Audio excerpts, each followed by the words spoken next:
sports you do and don't know, both within and surrounding Baltimore.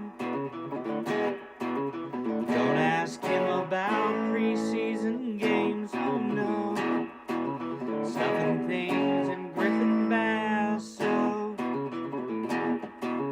Despite it being on the internet, he can call it what he wants, so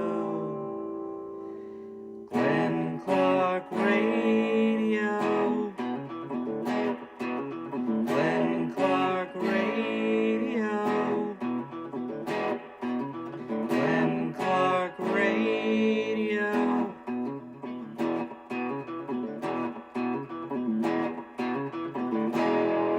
Duke sucks.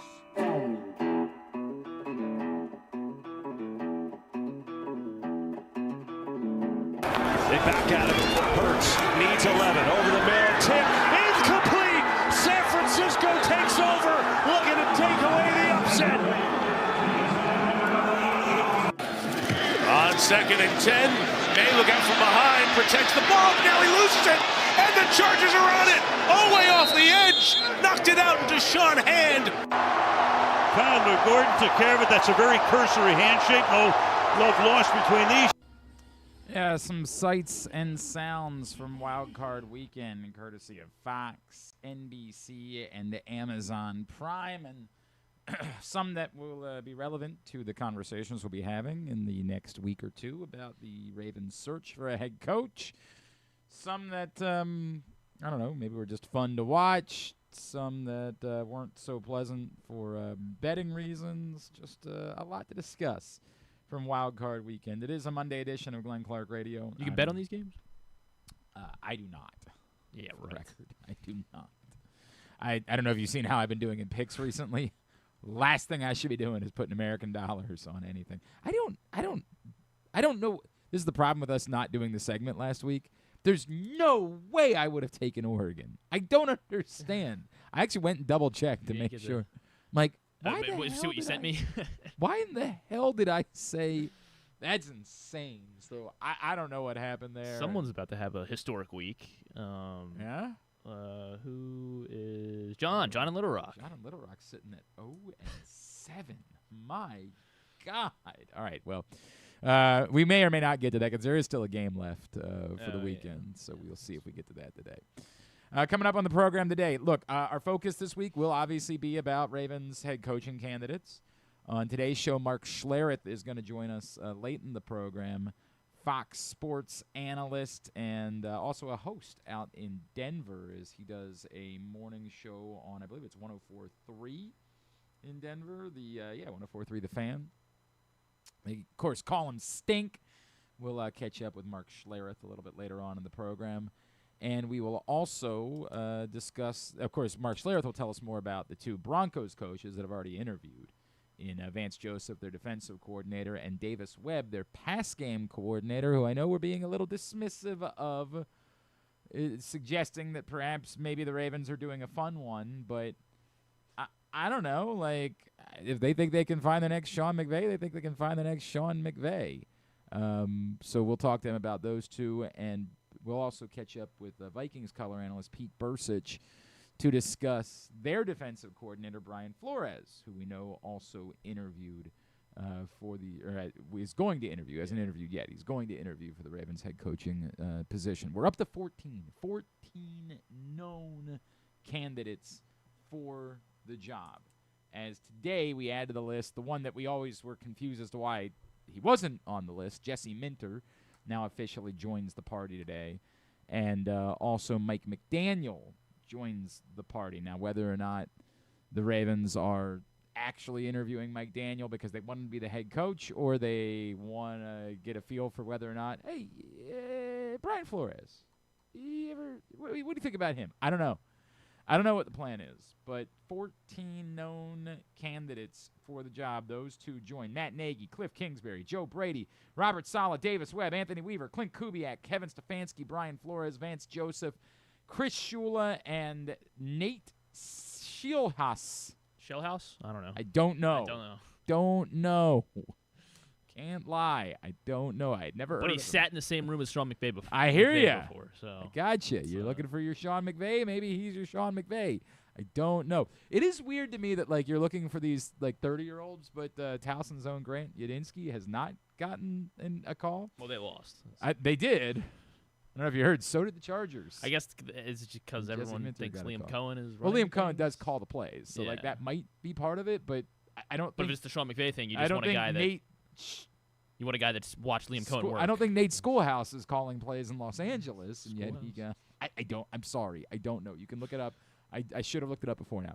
I'm doing a big board today at PressBoxOnline.com. I don't know if it's up yet or not, but I am doing a big board of. Oh, it is up now. I've got a big board that would have 21 names on the list. 21, because I'm including the 14 known candidates, plus the couple of college coaches that everybody's talked about that could never become known candidates, because this is the problem when we talk about college coaches.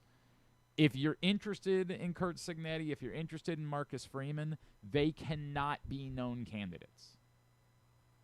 Even if they're interested in the job, no one can know that they're candidates because they have unimpeachable brands, and so they don't want to be seen as having lost out on a job that they wanted. Also, if they're flirting with an NFL job, then there's some kid that they're trying to work in the portal, and another coach finds out about it and use it as ammunition to go up against them. So I'm not telling you that Curt Cignetti is in. I don't think he is. I don't think it's remotely practical that Curt Cignetti is involved in the Ravens coaching search. Until it is. But what I'm saying is if he were, we would never know. Ever. So I put him on the list, and I put Marcus Freeman on the list as well, just for the sake of it. I also put Grant Yudinski on the list. I put a few other guys that, like, it seems like should be involved.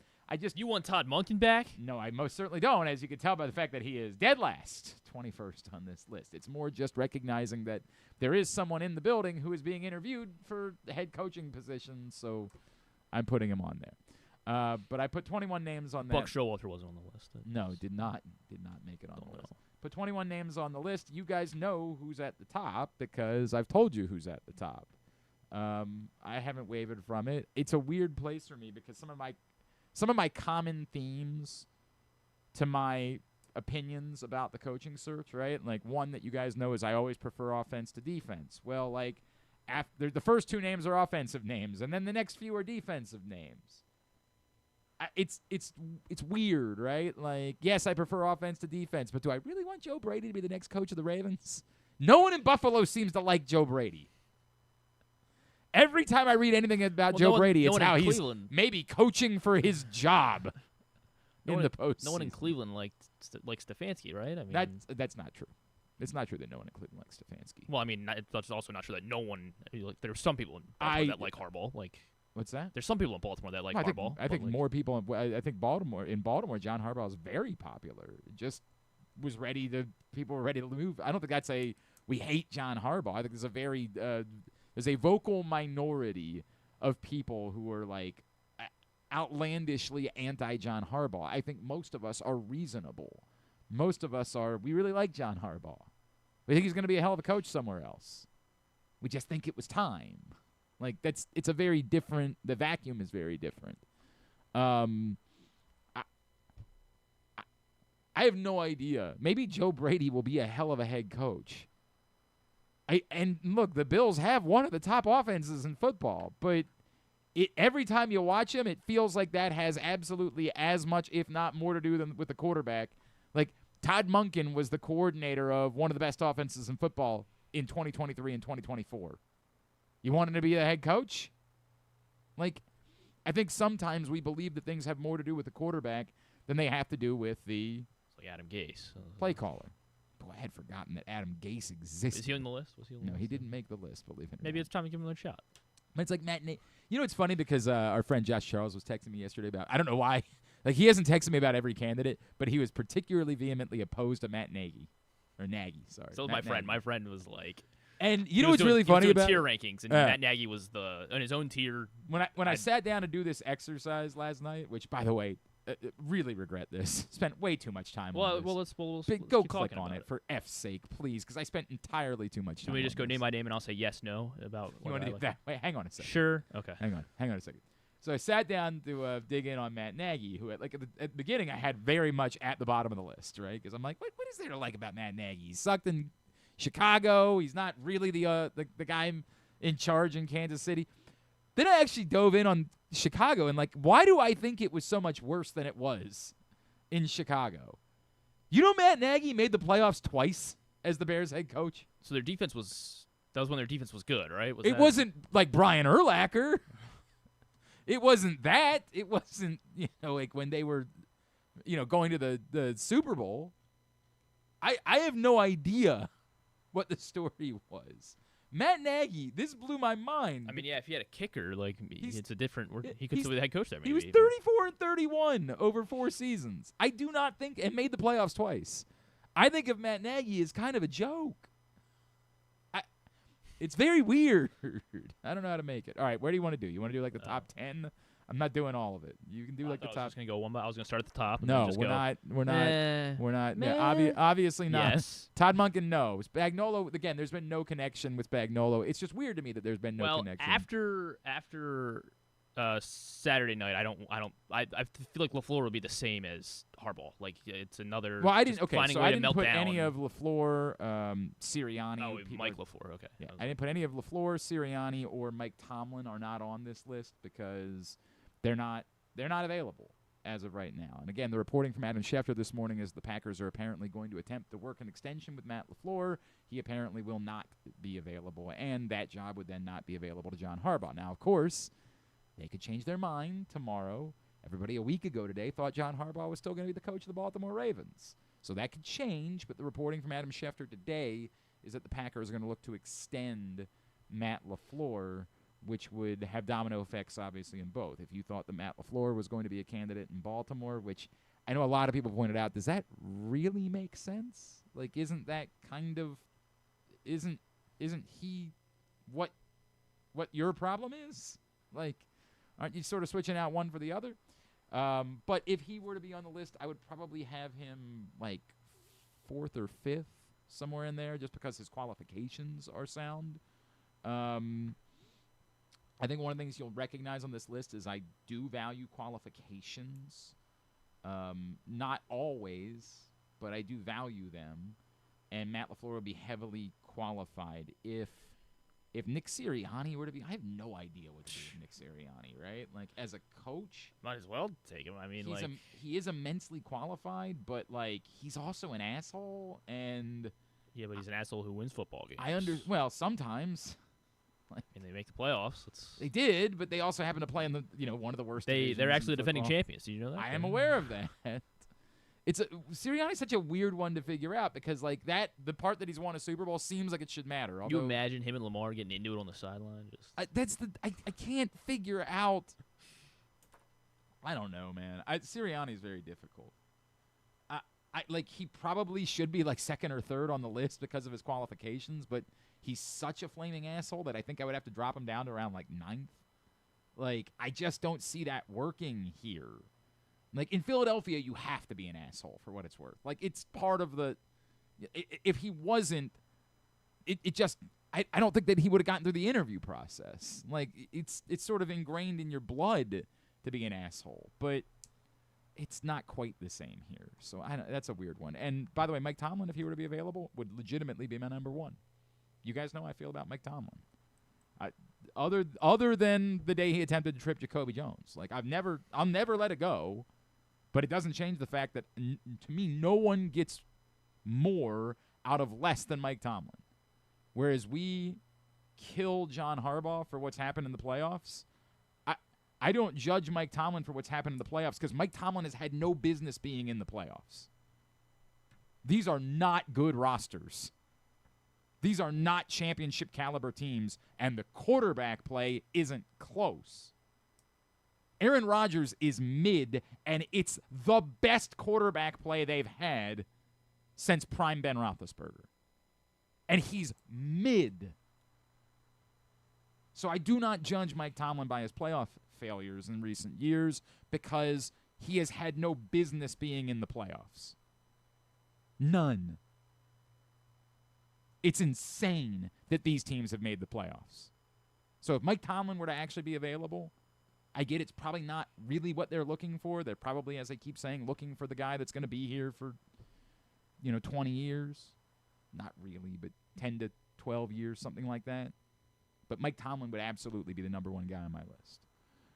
As far as everybody else, I don't know. We can go through it. Who do you want to? You can decide who you want to say something about. All right, so I start at the bottom then, I guess. So, I mean, I don't know. I mean, none of these guys towards the bottom. There's nothing to say about Munkin. There's nothing to say about Spagnuolo. Kingsbury's interesting. I mean, I probably don't want him as the head coach. Yeah, like that's why it's hard to talk about. Kingsbury's another one that all you think of him as a joke because of his time in Arizona, right? But the truth is, he actually did do a little bit of winning in Arizona, and the post-Kingsbury time has not been kind to Kyler Murray. So the question is, do we now go back and review Cliff Kingsbury with the lens of, was it really his fault that it didn't work with Kyler Murray, or can it just not work with Kyler Murray? And so it does become a little bit more complicated. Again, part of the problem when I had making this list is that, I actually think that a lot of guys are good candidates, and I'm glad they're being brought in. I, like many, think of Cliff Kingsbury as kind of a punchline, right? He had all of this hype coming out of Texas Tech and couldn't live up to it in the NFL. At the same time, if I actually looked at his qualifications, there's probably more there than I was being fair in looking at. I know Kevin Stefanski's qualifications because we know intimately what a miserable organization the Cleveland Browns are. But a lot of people would tell you, you don't know what a miserable organization the Arizona Cardinals are because you don't think about them. It's funny. I was one of my old show out in Arizona had me on as a guest last week, and they were like, "Do you think there's any chance that John Harbaugh would interview in Arizona?" And I said, "I don't." But I got to be honest with you. Maybe the Cardinals have improved as an organization, and I just don't know because I don't think about the Cardinals. Who does? Imagine spending any time with it. Maybe they have become a more functional organization than what I remember. But probably, you know what? I'm probably being too hard on Cliff Kingsbury. He probably, as I do this again, it probably should be higher on the list because I don't think it was as bad as I felt like it was. And I think that some of that is on, I just don't know that Kyler Murray is an NFL quarterback. Mike McDaniel's weird. I mean, he's probably in the similar bucket as Cliff Kingsbury, where obviously you probably don't want him as the head coach. Yeah. And then do you even want him as the OC? Obviously. Yeah, I do think I'd be very interested in Mike McDaniel. He was OC. mostly good at Miami, but they were they were awful this year, and they weren't great last year. I mean, and, I still think they've been one great year. I think they've been irreparably broken since that late December game against the Ravens, and particularly because who was it that got we did this exercise? Oh, that's right. Yeah, one of the was it Chubb that got hurt? Late in Chubb. A blowout. There was no reason for him to be on the field, and it felt like that day broke the Dolphins. Because remember, going into that game, the Dolphins were world beaters. I mean, they were outstanding, and of course, we saw what they did here in Baltimore to begin the season. And 2022 was that the first home game where they when they came back from down 3 touchdowns, and we were all like, "Can this does this McDonald guy stink? Did the Ravens hire the wrong defensive coordinator?" Yeah. It's amazing how these things work. Yeah, that was 22, which also I believe was the year that we thought that was Kyle Hamilton's rookie season. We were like, "Yo, this guy was a wasted pick." Horrible pick, right? The Dolphins had plenty of moments. I just think they've been broken ever since that 2023 thing. I think they just allowed it to play out longer than it should have. But no, I don't think. But to your point, I feel like Cliff with a quarterback, with Kyler or with Jay Daniels, with Patrick Mahomes, he clearly, and I would probably put Lamar up in those same categories, if not better than most of those guys. By the way, we also saw Mike McDaniel make Tua look like for 1 year though, right? And then San Francisco obviously continued to be very successful on offense. That's clearly Shanahan running things over there. But I'm fine with that. I'm fine with saying you don't want to give him too much credit for what happened in San Francisco. I don't disagree with that. So I don't know how. I don't know. I mean, I don't want him to be the head coach. And you know what? In looking at it, I think I screwed this up. I probably should have Cliff Kingsbury above Mike McDaniel. Some of this is qualification, and Mike McDaniel to me is qualified to be a head coach. I just don't think so. And then I just don't know anything about Mike LaFleur. Like that's the Sean question McVay, is whether or not, but it's he's tied to Sean McVay, so he's Sean it McVay, can't be that bad. but that's how do you judge what he's done? I don't know. I don't know. Anthony Weaver's interesting. I mean, just like would he be calling the defense? Would he? Yeah. The problem is you feel like you need someone who offers something a little bit more X's and O's, and I just don't know that Anthony Weaver offers anything X's and O's. But as a football CEO, as a leader of men, I've gotten to know Anthony Weaver.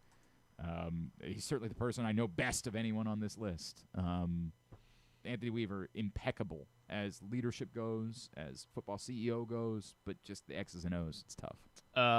Matt Nagy, I'm also inclined to. I mean, I feel similar to the way that Josh does. I think we all feel that way, but again, I just doing the research. The Chicago thing was not as bad as we thought. He spent 3-4 years now under Andy Reid. Like maybe that's all. But it's also a difficult thing to judge because then whatever they've succeeded, we assume it's because of Andy Reid, not because of Matt Nagy. And you would also assume though he spent 4 years there. He can't just like be. To think that he's listening to what Andy Reid's doing. I don't disagree with that.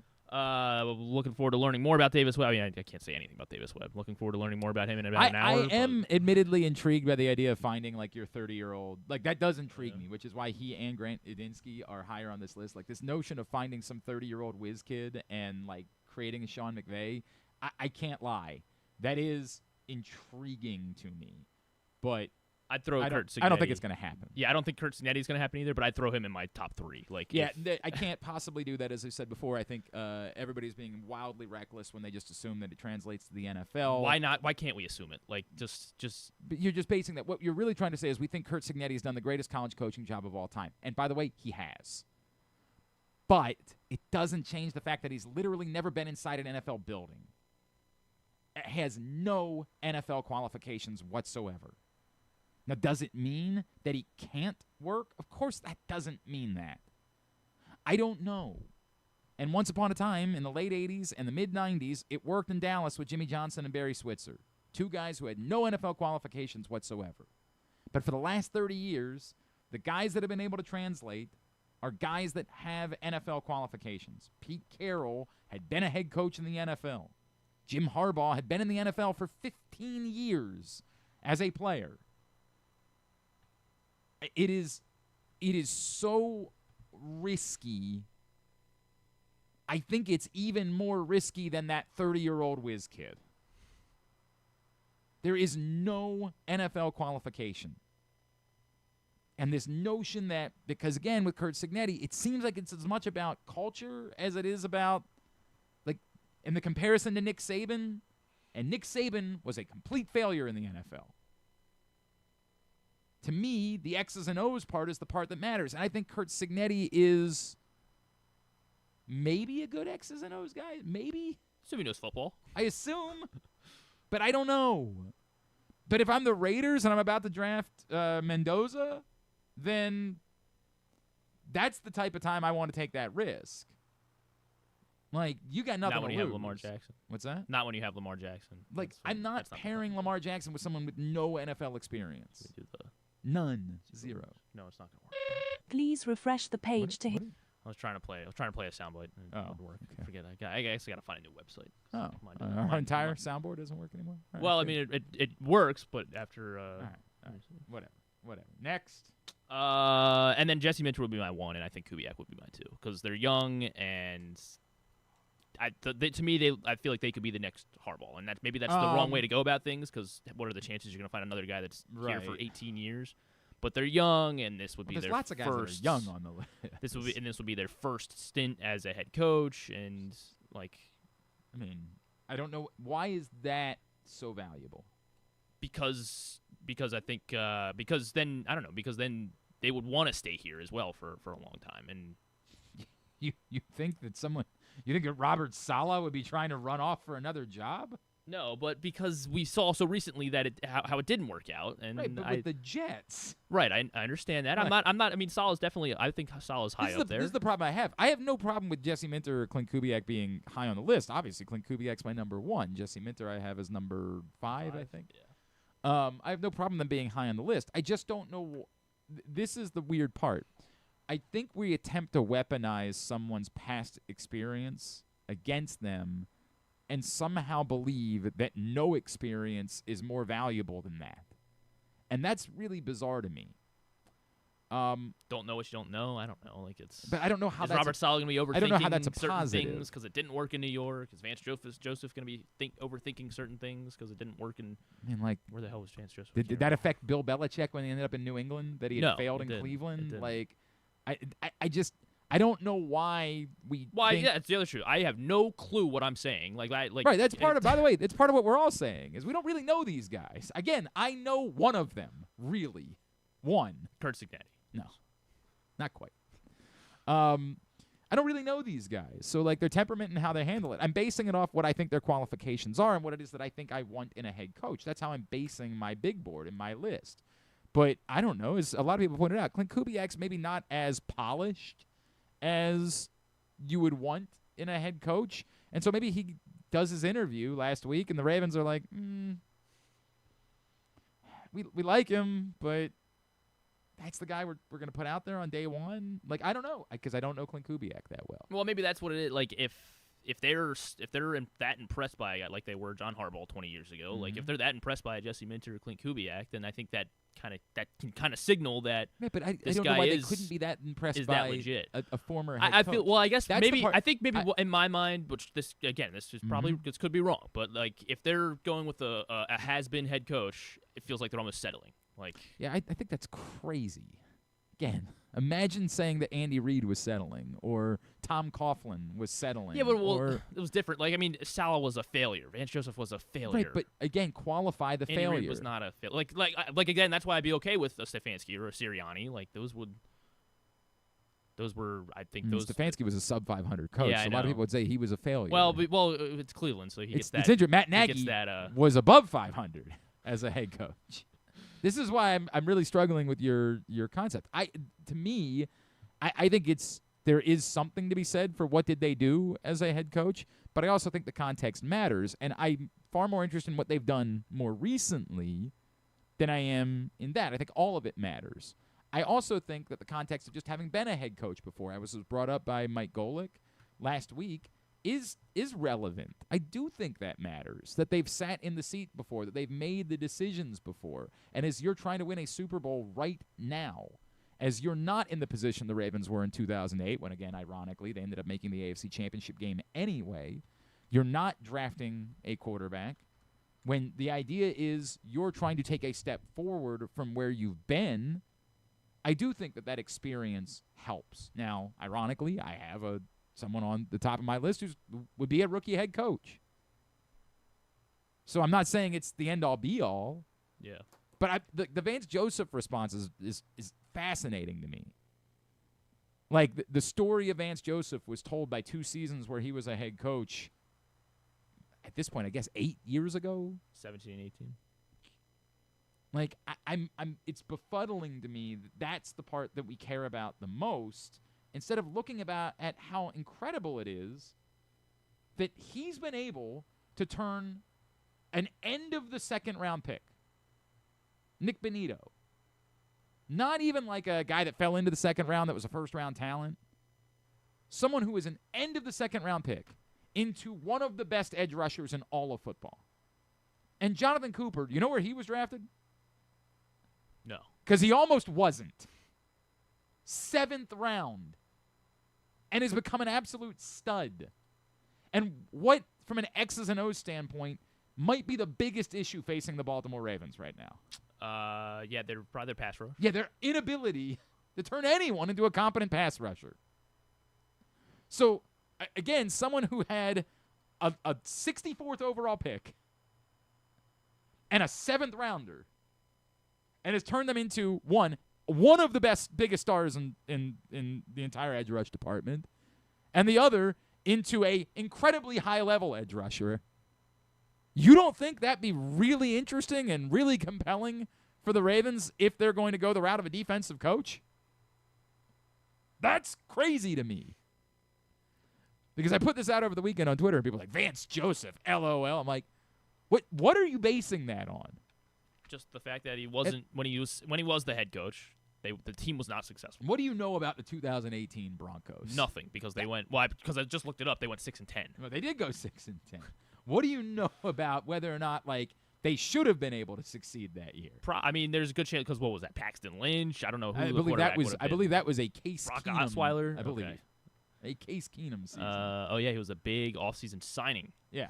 Case Keenum. Oh, that was the big year. That was Philip Lindsay's rookie year. The year before, I believe, was the year where they split between, was it Simeon, Lynch, and Osweiler? Good Gave Lord. all three of them a shot. Gosh. And I had to listen to Kyle Ottenheimer sit here and say, I think Trevor Simeon's going to be a stud. What are you basing that off of, other than just guessing? Simeon, Lynch, and Osweiler. Yeah, that was a hell of a trio that they rolled out there. Clint Kubiak was an offensive assistant. Well, then maybe scratch him off the list. If we can't have Vance Joseph, you better scratch him off the list. Yeah, but think about it. He was able to win 6 games with some combination of Trevor Simeon and Paxton Lynch. That's a good point. Broncos. So who are you giving that credit to? Clint Kubiak. Only to That's Clint yes, Kubiak. Only the not Clint at all to Kubiak. Vance Joseph. No. Yeah. Okay. It was interesting. I just realized it's already. I don't know how we've been doing this for a half an hour. I don't know what. And just we didn't even talk happened about all here. the candidates yet. That's Yeah, right. Today's show, by the way, is brought to you. I guess I should do a read for somebody. It's brought to you by Live Casino and Hotel. Right now, they're giving away a trip to the Winter Games. You want to go to Italy? I do. Jesus, do I? Am I eligible? maybe like I better visit maybe Glenn Glarkus. I better visit livech.com right now and find out if I'm. I mean, I don't work for them. I think I'm eligible. I'm pretty sure. They're giving away a trip. You could be there. Where would you rather be in February? Here, watching Maryland basketball, They or did they play in Yeah, Italy? They did. They lost to UCLA. I can't believe I know. forgot. I can't believe I didn't know they nobody played. watched. I Trust can't me. believe I didn't No, know we're not they watching. played. We're not. I'm not even feigning like I'm Towson got a watching. win. They did. They did get a win. Good for them. Anyway, go to livech.com. Find out more. They're also giving away. You can win your share of $50,000 as well at Live Casino and Hotel. As far as the weekend was concerned, and just what I was watching in the context of Ravens coaching candidates, I definitely would argue that Robert Saleh, of the guys this weekend, is the guy that comes away with you saying, maybe I need to think about that a little bit more. And particularly that scenario that has been presented by a few of, could you pair Robert Saleh with Mike McDaniel and address both sides of the ball? It is difficult because you do want to weaponize Robert Saleh's time in New York against him. You want to make it disqualifying. But again, we know what the Jets are. It's very difficult. Do I blame Robert Saleh for what happened in New York? Is it Robert Saleh's fault that they tried the Aaron Rodgers experiment and he ran onto the field and 2 seconds later he was dead? What do you do with that? How do you actually view it? And clearly that's what the Ravens are attempting to do is they chat with Robert Saleh. They're going to try to figure that out. But I don't know what to do with it. I genuinely have no clue. Is he the one that drafted Zach Wilson? I mean, he was I the think head his, coach when yeah. they did draft Zach Wilson. Wilson was, I don't remember what year. I got to think about that. That was 21. Is that after Burrow? He was the pick after Burrow. Or? Zach Wilson was indeed the 2021 draft. I mean, he was.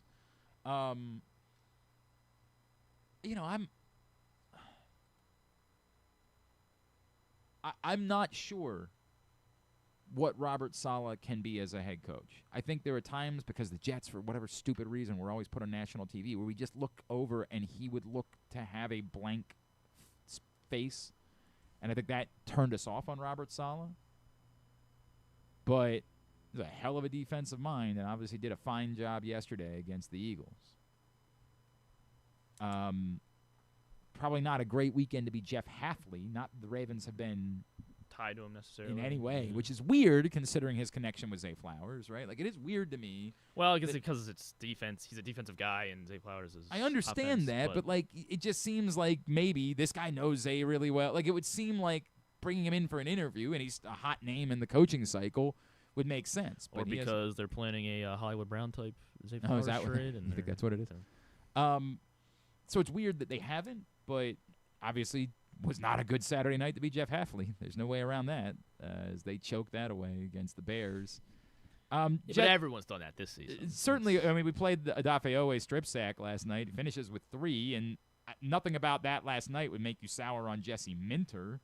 It was inevitable. I mean, the Chargers... They give a 1 touchdown. The Chargers were probably a worse playoff bet than the Panthers were. They just...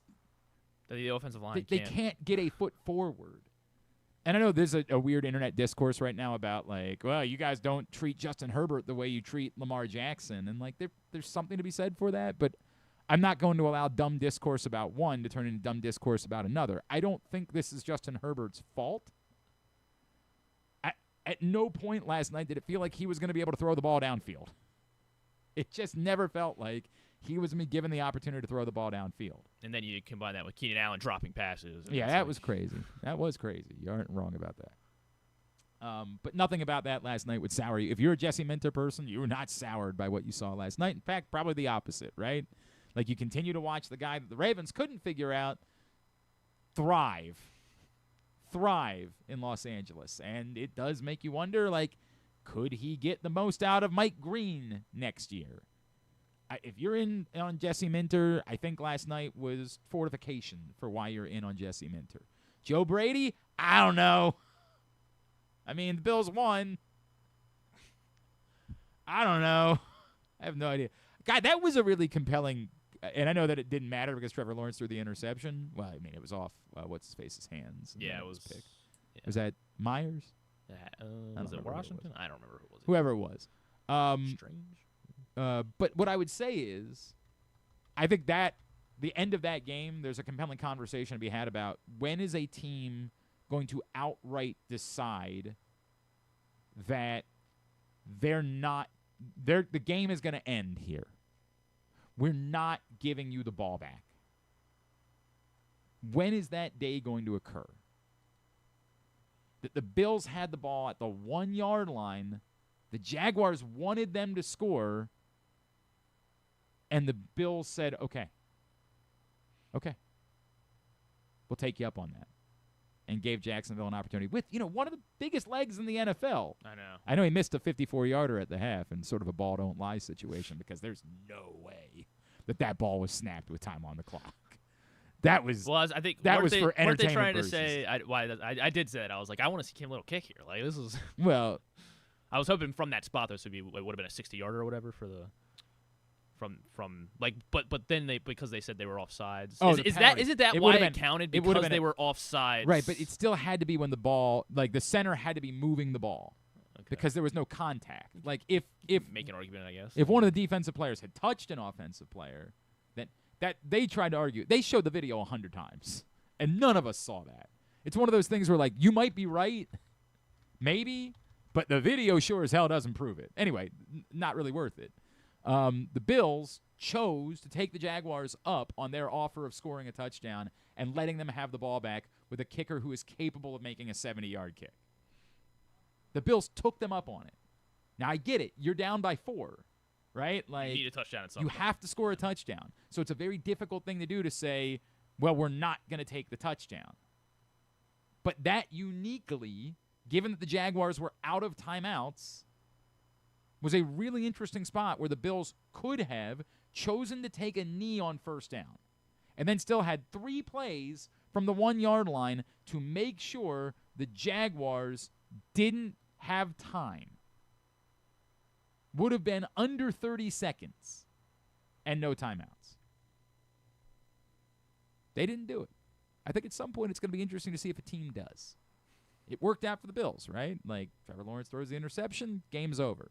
But it'll be interesting to see if at some point in the future they do. And by the way, I'm so unimpressed by the Patriots, and I've been so unimpressed by the Broncos that, like, I really do think it's, despite the fact they have to do it all on the road, I really do think it's the Bills to win the AFC. Like, I really do think they're the team to beat. Well, it's definitely still, I mean, that's still going to be even though Josh Allen apparently has, an injury to every limb on his body. Yeah, I know. It is. Well, and which one of the receivers is Gabe Davis? Yeah, Gabe Davis was banged up. Yeah, I think he's done. I think he's done for the playoffs. Oh, he's done? Yeah. Jeez. But, I mean, come on, man. Like, it's Gabe Davis we're talking about. They pulled him off the scrap heap. Well, I mean, yeah, but, 2 weeks ago, I didn't know Brandon Cooks was in the NFL. I understand. That's where they're at. So yeah, that's sort of the view. But I just don't know what of that I credit to Joe Brady. I have no idea how to judge Joe Brady. It's a very difficult. Good run game, I guess. I guess. Yeah. I mean, I don't know. And how much? Right. I mean, but Lamar Jackson is still. I mean, similar skill set to Josh Allen. So it's. Yeah. I mean, sure.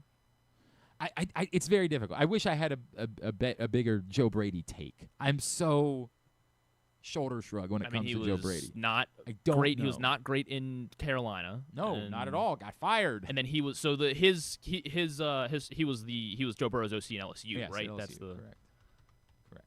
Yeah, I mean, like, Yeah, okay. I don't know. Yeah, Don't with know. good quarterbacks, he seems to be good. I can't tell you. Okay. Well, Well, I guess here's it. Quick, is. we got to get a break. Since he went to William and Mary, that's the Sean McDermott, Mike Tomlin. tree, got it. And those guys. It's the new cradle of coaches. If the Bills, well, I guess the Bills aren't going to fire Sean McDermott now, but probably not. yeah. Probably not going to be the case. Would you have liked him? McDermott?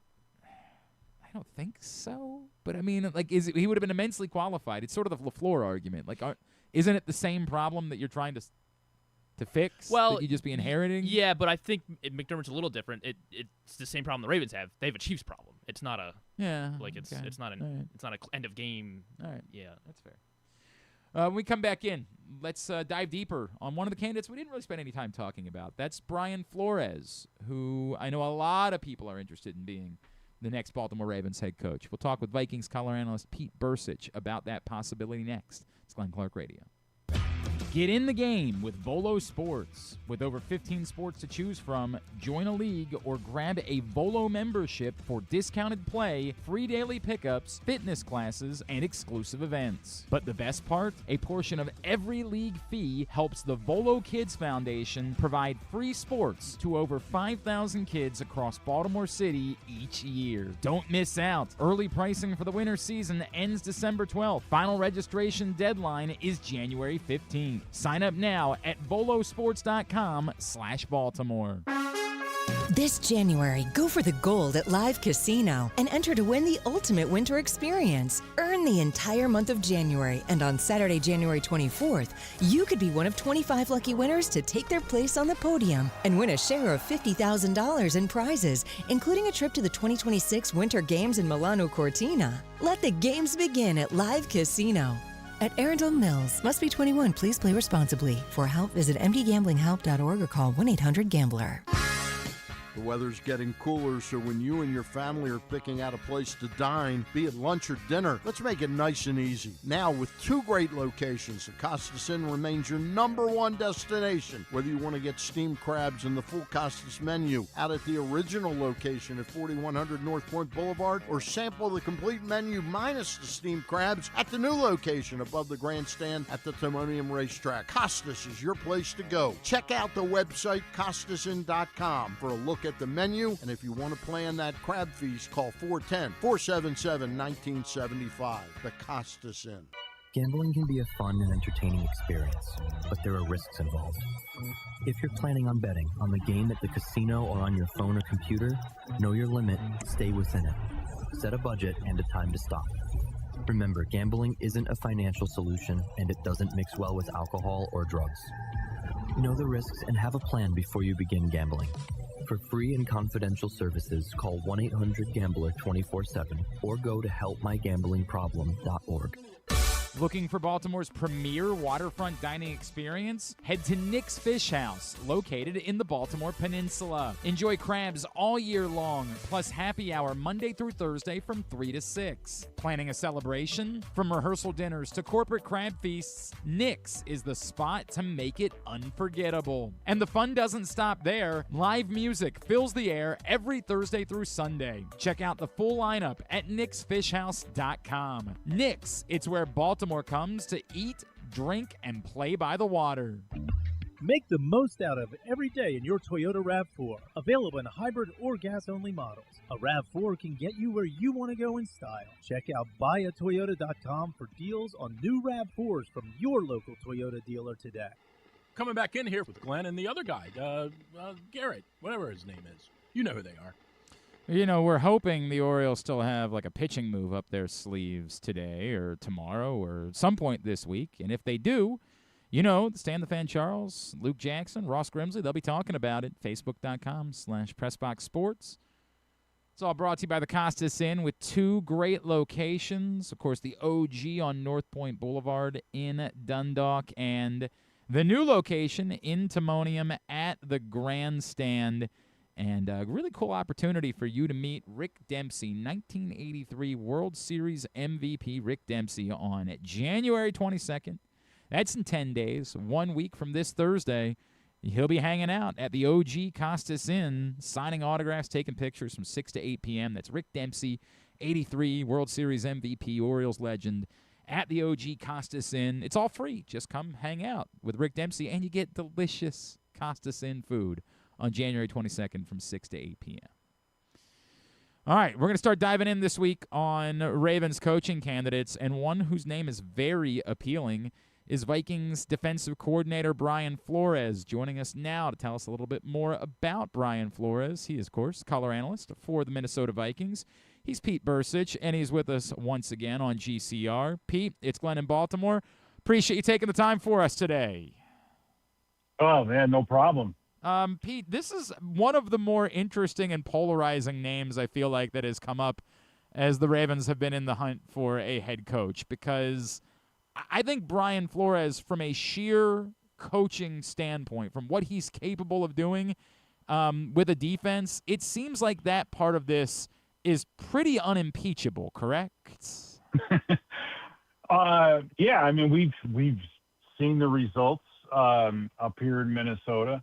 I think with a lot of the things that are going on between he and the league, that's kept him, got him partly to where he is today, which we're, as Viking fans and his organization, thrilled to have him. I think he's an integral part of what the Vikings are trying to do up here for a number of reasons. We could talk all you want about him, but it seems it's an unfortunate circumstance. Let's call it that, and leave it there. And it's just a matter of, is there a team out there, an owner out there that's that's willing to put all that aside and say, yeah, I want to give this guy a shot and let him coach again, be a head coach again. I want to talk about both sides of it. I'm going to come back to the defense and stay on what you just brought up, because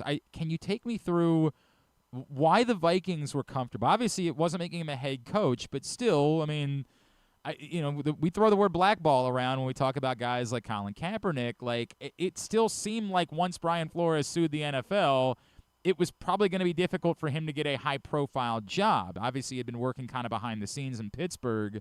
But why were the Vikings comfortable doing it? And do you think that maybe that has eased some of this around the league? I think the results speak for themselves in that regard. The Vikings, I don't know if you want to call it took a risk or did whatever to bring him on as defensive coordinator.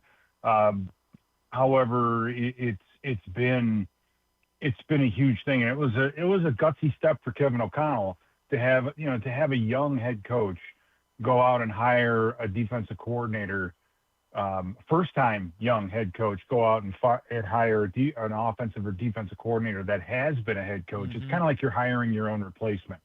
You know what I mean? So it was a bold move, I think, by Kevin O'Connell to do that. And since he's been here, Brian Flores has been outstanding. The numbers he's been able to produce, the style of defense that he coaches is unique, different. I've seen him now for 3 seasons and how this defense evolves, and it's always evolving. It's constantly evolving. This is, similar, but not the same defense that we played 3 seasons ago compared to last year, compared to this year. And there's a lot of reasons for that. So I'm, as a man, being able to sit down and talk with him, he's unbelievable, in that regard as well. And so, I mean, that's the only thing that I think is the only mark against him, is that he's actually, involved in and I have no idea what the litigation is all about. I haven't even looked into it, but he's involved in litigation with the owners or his potential, his bosses. Right. So I think in that regard, it kind of, walks like a duck and quacks like a duck. So I guess it's a duck, and we'll see if like I said, if an owner is going to be willing to put that aside or whatever could possibly happen. Again, I have no idea what could come of all this, in order to bring in a guy and give him another shot at being a head coach. Pete Bercich, Vikings color analyst, with us here on GCR. Pete, I guess the other thing that's been brought up as a knock on him is whatever power struggle may have existed in Miami when he was head coach. And I know Ryan Fitzpatrick has said some things that have gotten some attention, said that he led like a dictator when he was in Miami. I know it's not always easy because I'm not sure, you can't be around every moment, but his leadership style and how the players have responded to him, does that sound like the type of leader that he's been as defensive coordinator in Minnesota? I haven't been in all the meeting rooms and everything else, but he's a quiet, very intense guy. He's been around Kevin O'Connell for the last 3 years, and I think, if you go back 3-4 years, I mean, Kevin O'Connell is probably antithetical maybe to his style. Everybody's got their style, right? And, oh my God, an NFL head coach runs his team like a dictator. Oh my God, how crazy. Right, I get it. Every coach wants more power. I mean? Like, I understand. Right. But I mean that's how guys, that's how guys do it. And let me say this. Brian Flores has done more with less with the Minnesota Vikings, and I'm talking about as far as money spend and made people into players. Josh Metellus was a special teams guy his first year, and he brings him in to be a third down kind of a linebacker slash DB, nickel safety, plays all over the place. Josh Metellus has had a fantastic season. I mean, look what he's done by bringing in Jonathan Grenard and Blake Cashman and Andrew Van Ginkel. He brings in the guys that fit, and we didn't pay a ton of money to bring those three guys in, right? And then he develops a guy. He's developing Jalen Redmond, a guy that played in a different professional football league, and he's come in and played well. And the moves to bring in Javon Hargrave, and those guys in the defense, some of the work that we did with the defensive front. Last year, our defense faced more passing attempts than any other defense in the league. Okay, we saw passing around 60% of the time. So after last season, you sit down and say we gotta find a way to get after the quarterback and not have to blitz constantly. Well, you bring in Javon Hargrave and Jonathan Allen, and you hope you get that. Now, conversely, you look at this year, this defense, and this is going into the last game, and I'm pretty sure it stands. I have to double check it, but we had faced the least number of passing attempts in the NFL. So you go from the most passing to the least passing a year later. Well, what is it from? Well, some of it's the AFC North. You guys like to run the football. The other thing is we weren't playing with a lead. We've had issues at quarterback. We had issues with turnovers. Right. We had a lot of issues in other spots. So teams were comfortable with handing the ball off, not being aggressive, and just waiting for, waiting for us to either, proverbially implode. They weren't worried about our offense going up and down the field on them. And Flores had, he adjusted with all those things. The way that he's used Harrison Smith, especially toward the end of the year, letting him be kind of a on-the-field quarterback. And let me tell you this.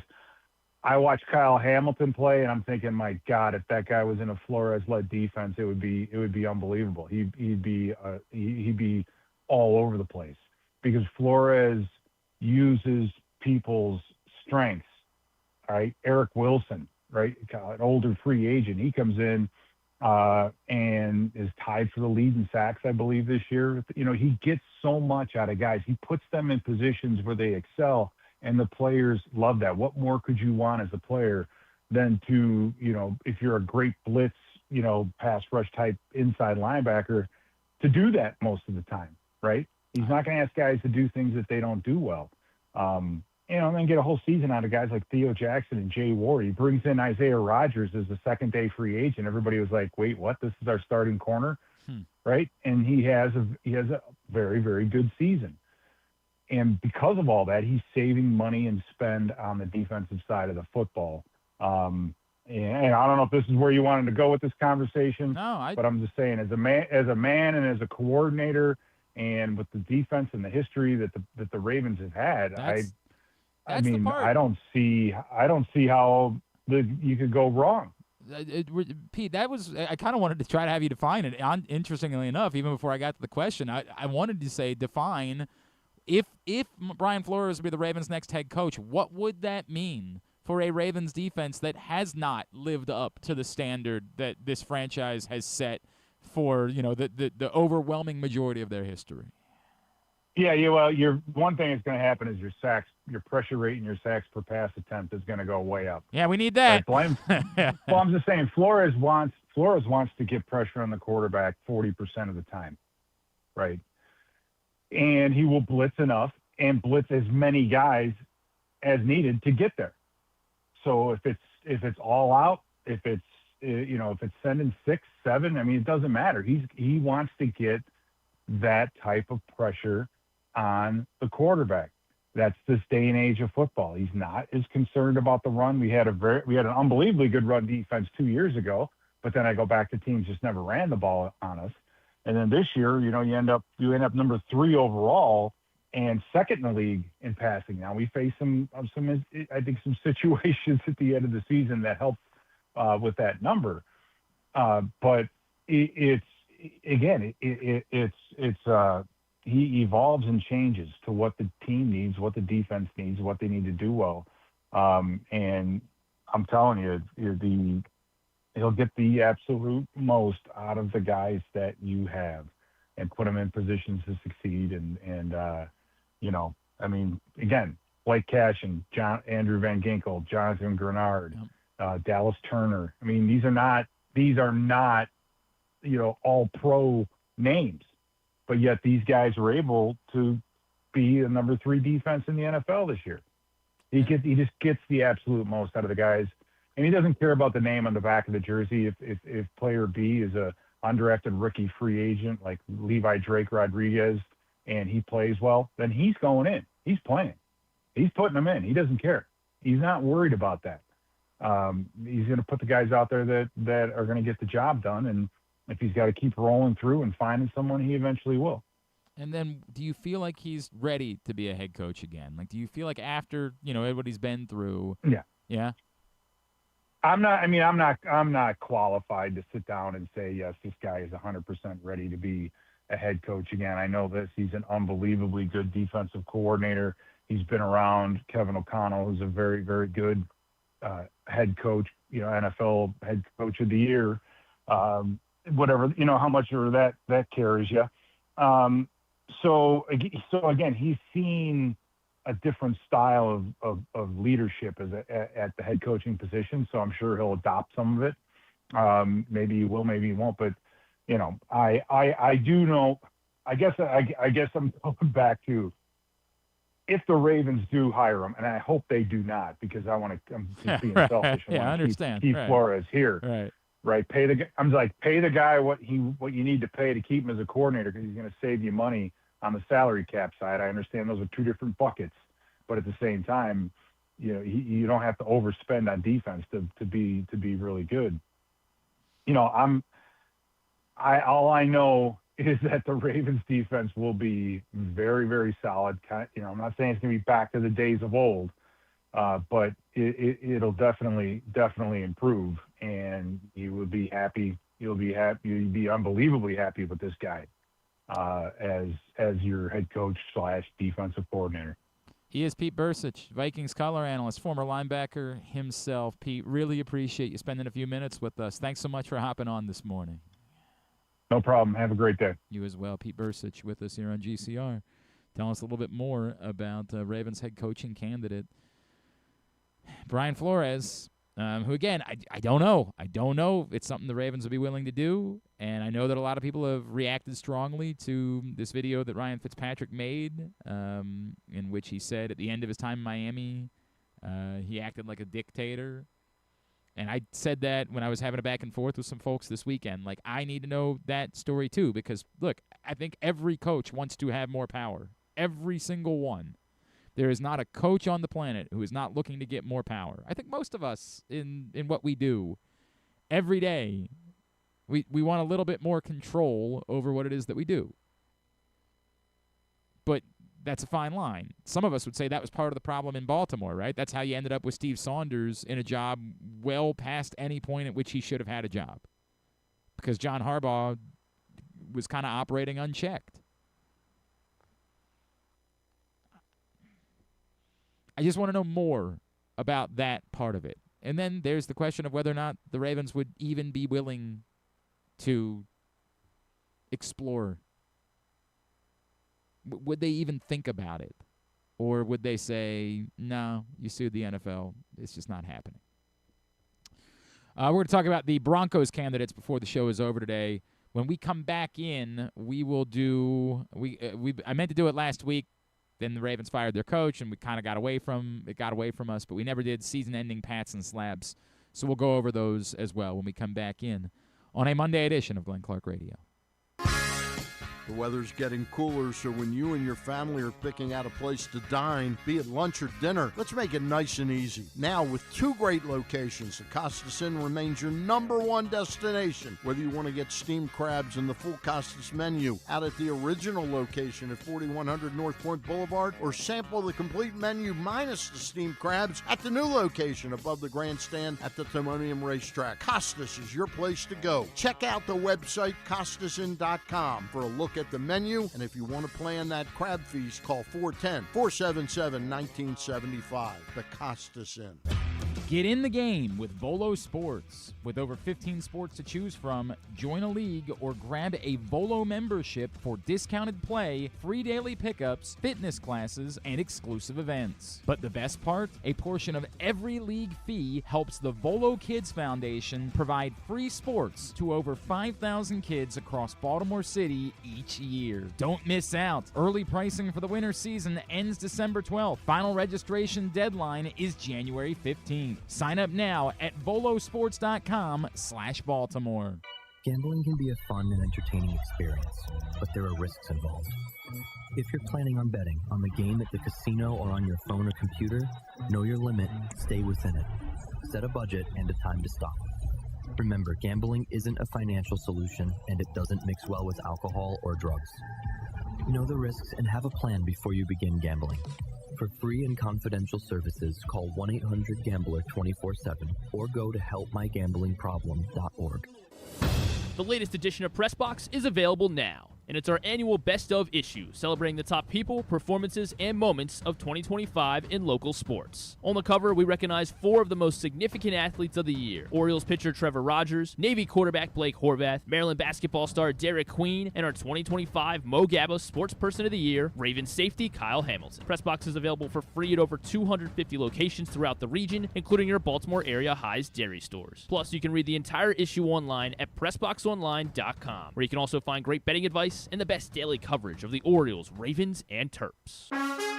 This January, go for the gold at Live Casino and enter to win the ultimate winter experience. Earn the entire month of January, and on Saturday, January 24th, you could be one of 25 lucky winners to take their place on the podium and win a share of $50,000 in prizes, including a trip to the 2026 Winter Games in Milano Cortina. Let the games begin at Live Casino. At Arundel Mills, must be 21. Please play responsibly. For help, visit mdgamblinghelp.org or call 1-800-GAMBLER. Contrary to what some people believe, I actually like this guy when he sleeps. Glenn Clark, talking sports. All right, back in here on GCR. Don't forget everything you need to know about high school sports. You can find at County Sports Zone. That's countysports.zone, proudly sponsored by your local Toyota dealer and buyatoyota.com. All right, we don't need to belabor it because the season ended 8 days ago, so it's not really worth screaming about, but we do always try to do a pats and slaps for the end of the season. Do you have the numbers for that? Just because we don't base it. I'm just curious as to, it's always a weird thing to do the numbers because not everybody makes the list every week, and so sometimes just had one really good game and that got you points, and then the rest of the season you were just sort of mid, and so you didn't end up on either one of the lists. But who was at the top of our respective lists? Draymond Jones finished at the top of yours. That's funny. I mean, that really is funny that the Draymond just shared so everyone else can see here. In a weird way, I think that my list is respective, like how mid the season really was. That like nobody really stands out on that list whatsoever.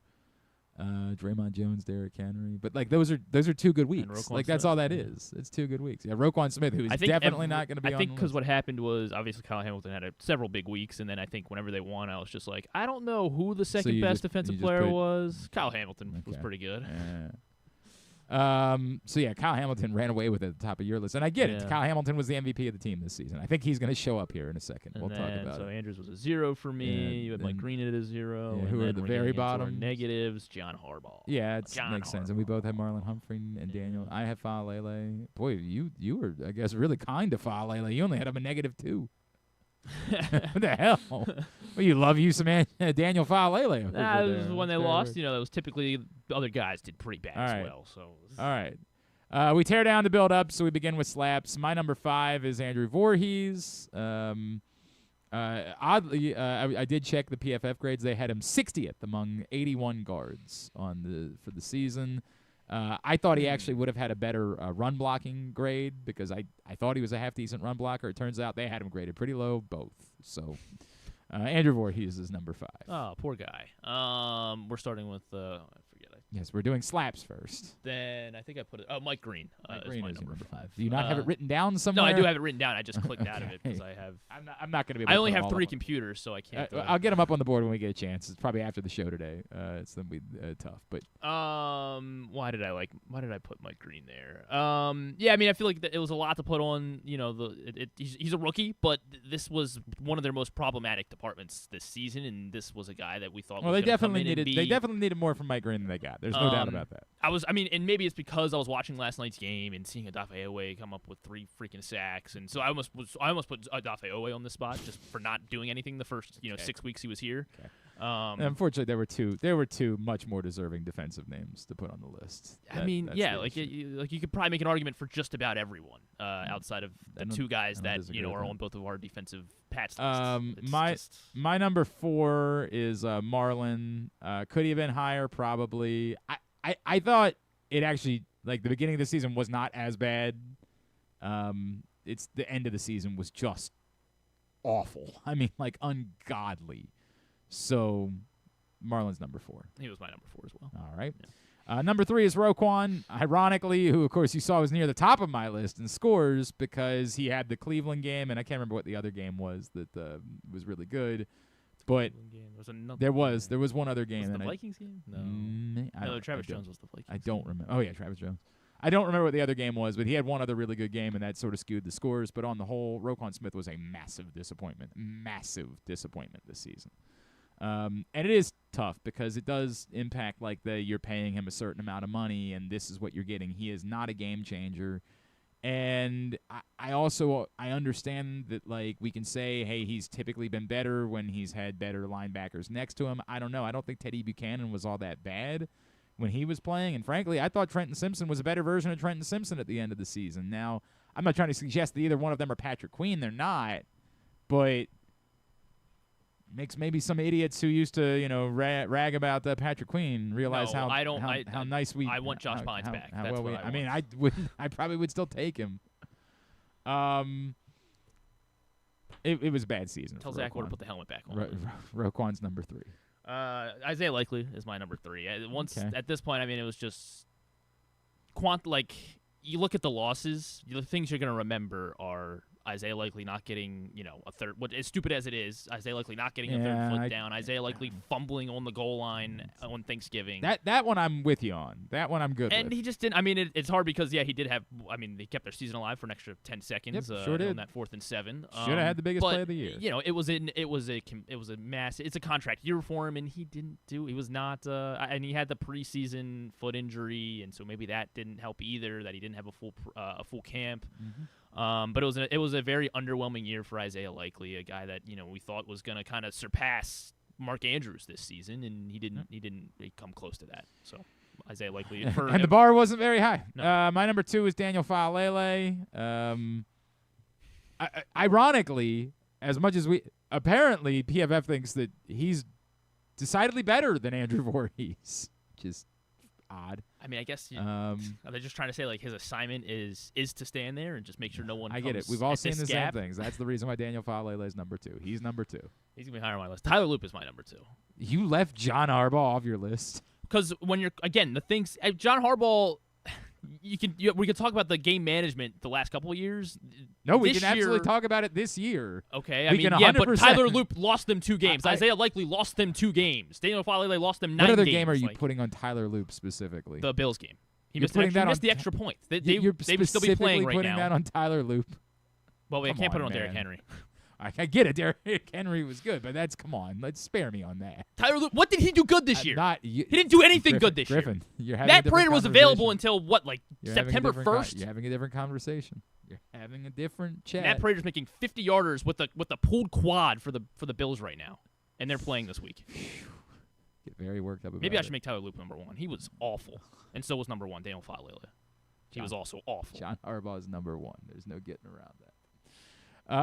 Pats. Derrick Henry is actually my number 5 on Pats because.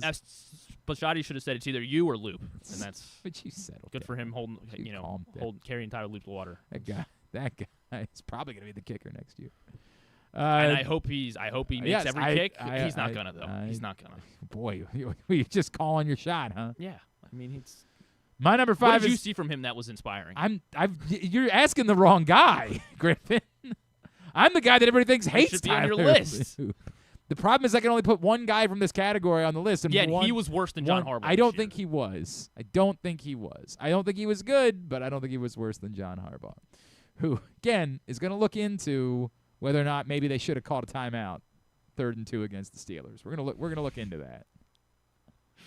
We're going to, in the benefit of hindsight, really wish I would have done that. Huh. Well, if only there was someone you could speak to about it. You.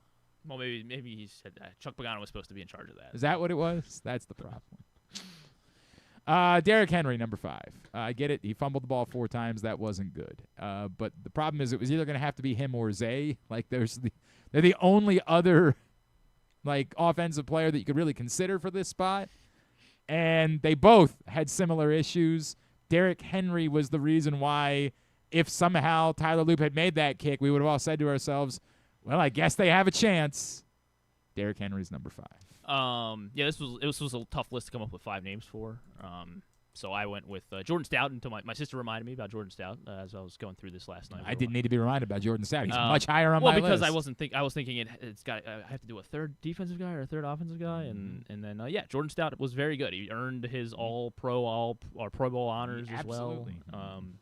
Jordan Stout is number 5 on my list. But he only plays. I understand that, but he's one of the few that you didn't have to squint. Cool, he won them 8 games.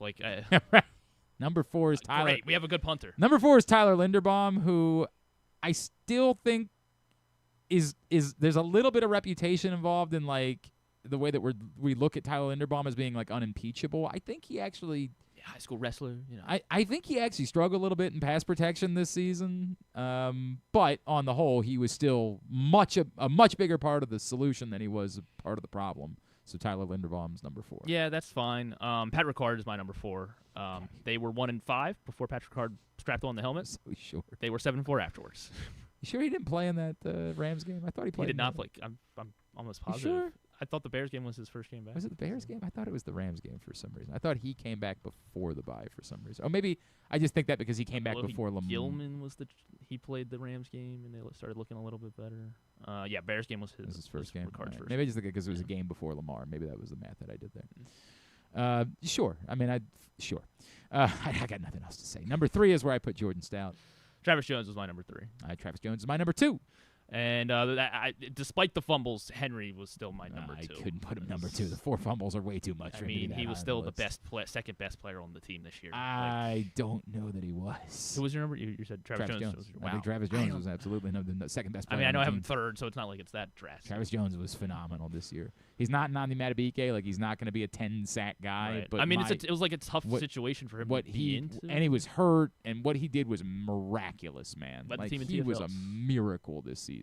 Travis Jones was unbelievable, man. And obviously Kyle Hamilton's number 1. But with that caveat of the last month wasn't great. He was pretty unimpeachable until the last month.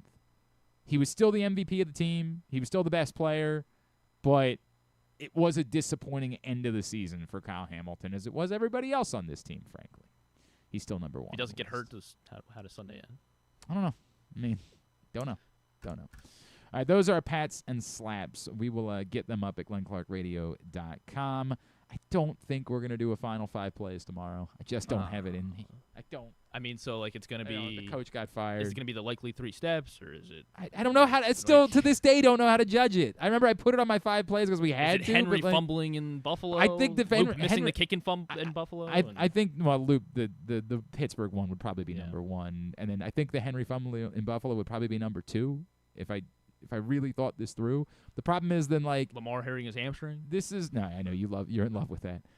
My issue with doing 5 plays is like they also did win 8 games. So like, are we picking all negative plays or are we picking? Well, could that be the same for the Steelers game? It's like if we go back. No, because we're telling the story. Like you're telling the story of the game, and the result was a loss. But like when you tell the story of a season, they went 8-9.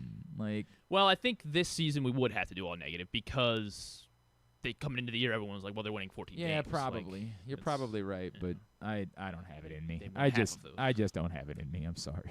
I can't. I don't really. It's over. It's been over. It's been over for 8 days. I don't. Even doing this, I didn't really have the spirit for it. I just realized we never did it, and we're supposed to do it. So, whatever. Yeah. Glenn told me Zaire Mitchell-Payton was close to making his slaps list. And he was helpful. He was helpful, and then he wasn't. Yeah, that's true too. And then he wasn't on the team. He went from being helpful to not being employed. That's the way that it went. We'll do a picks recap tomorrow. Going into tonight, I'm 3-4, but I have a game up on Kyle Ottenheimer, so that's the part that matters for me. That's the only part that I care about. Tough road for Kyle, isn't it? He's 5 games back, and I don't remember if we picked tonight differently. Did we pick tonight differently? He is on. Oh, he has a chance to get back to 4 because he is on Houston tonight, and I'm on Pittsburgh. So he could get it back to 4, or it could basically be over. One of those 2 things could happen tonight. Either he gets back within 4 with 8 games to play, or he's essentially locked up last place if Pittsburgh covers tonight. And then at the top of the table, no one gets any closer. James Revere got back within 6 games, but Jeremy was not able to make up any ground on Griffin. I don't remember how you guys picked tonight. You have Pittsburgh. He has Pittsburgh. So, yeah, he'll be 5 games back no matter what. And so it's looking more and more, really looking like we don't even need to bother doing picks for the rest of the season. Looking like that's going to be settled. And Ryan Shell had a good week. He's 6-1 so far. And John in Little Rock literally looking like he's going to take a double golden sombrero. What is he on tonight? What is John? John is on Houston. Oh, son of a bitch. He's on Pittsburgh. Oh, he's on Pittsburgh. I don't like that at all. Although it would mean, if Pittsburgh loses, we do have that going for us, which is nice. Griffin tried to push back on me because I did a segment on BAL on Friday night where I tried to come up with the most palatable rooting scenarios for Ravens fans before the playoffs began, and what I ultimately came to was Chicago-Houston in the Super Bowl being the most palatable. And I ruled out every other team one by one. And some of them were obvious, like obviously not Pittsburgh, obviously not New England. Philadelphia was fairly obvious to me, not because I hate Philadelphia, but just because there's too many of them. Like we see too many Eagles fans. Well, they turn insufferable very quickly. We don't want to see Buffalo win, right? We definitely don't want to see Buffalo win. So like those 4 were easy to rule out fairly quickly. The Broncos I have no actual animosity to, but like you're still going to see John Elway at some point on the screen, and like on behalf of my father, no, F off. I don't want them to win. And you got to remember that they ran Joe Flacco out of town in 2019. Yeah, that one less concerning they might jump to the me. Patriots. Right. No, I'm not quite as worked up about that. We should be. L.A., like Puka Nacua might be a scumbag. So he's just a young guy. At best, he's just an idiot. But like he might be a scumbag. So no, can't be L.A.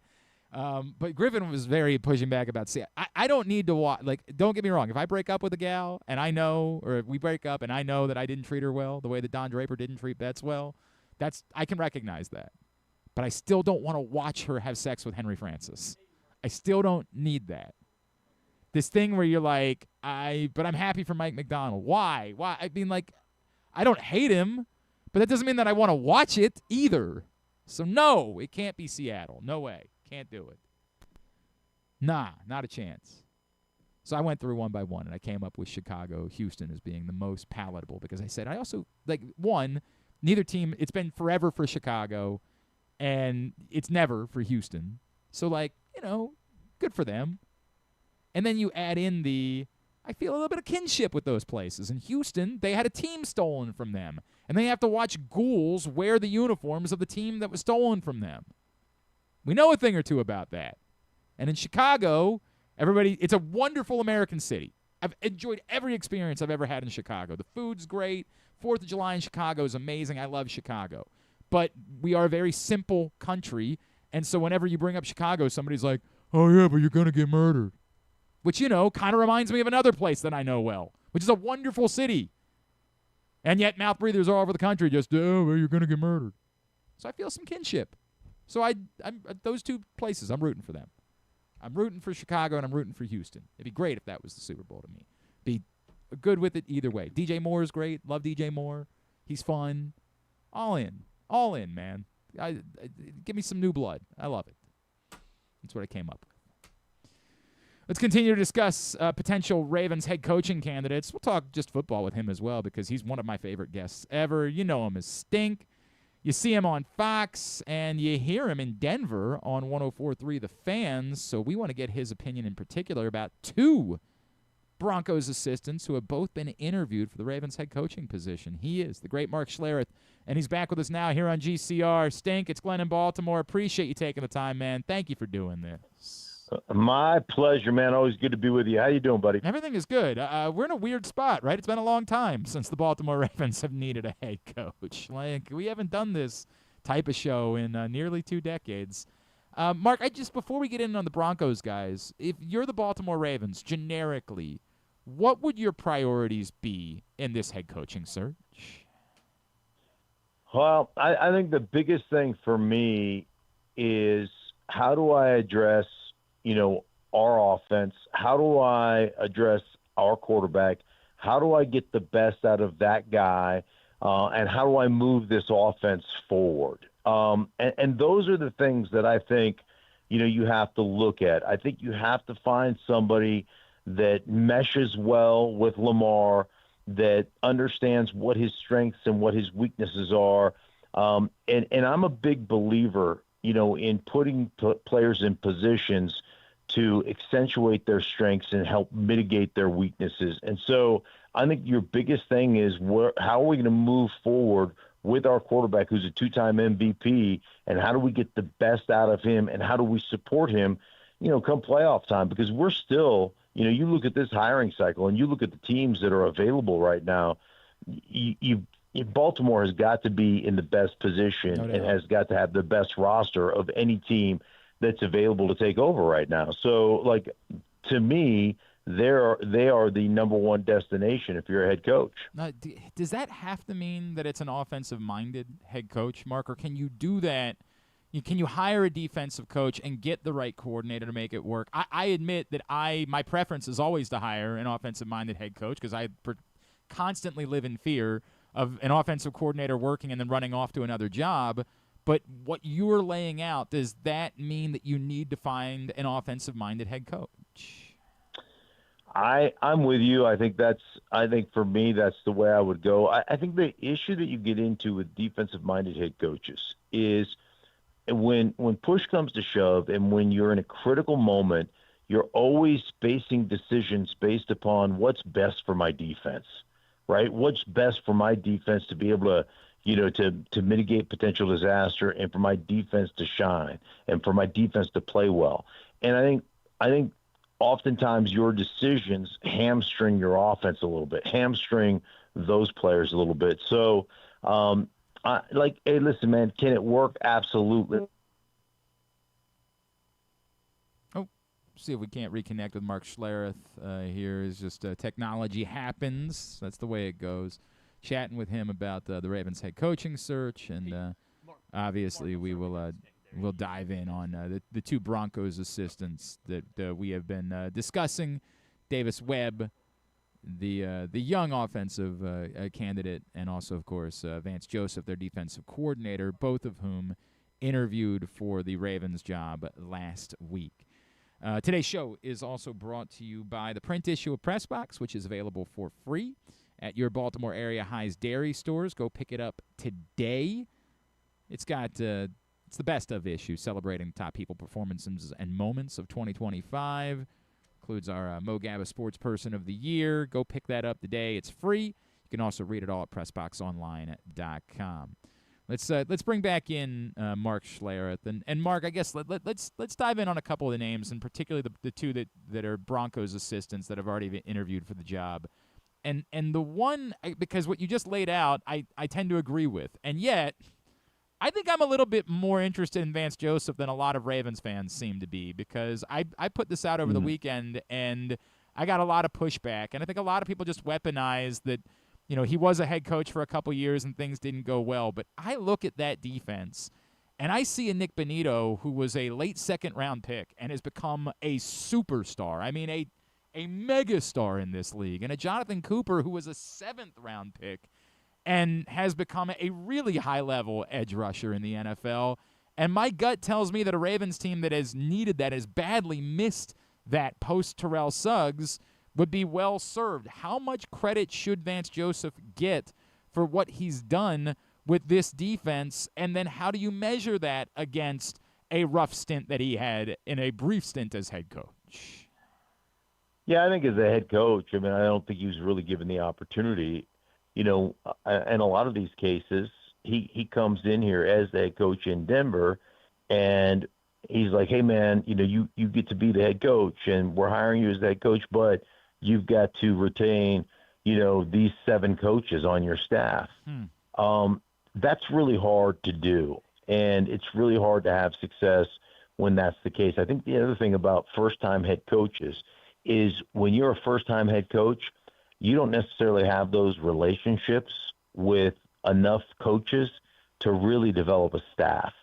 And I think one of the hard things about being a first-time head coach is putting a staff together, because you haven't, you've been under somebody else's tutelage for that time, and you don't have those connections, and you don't have guys that know, hey, man, this guy's a great head coach.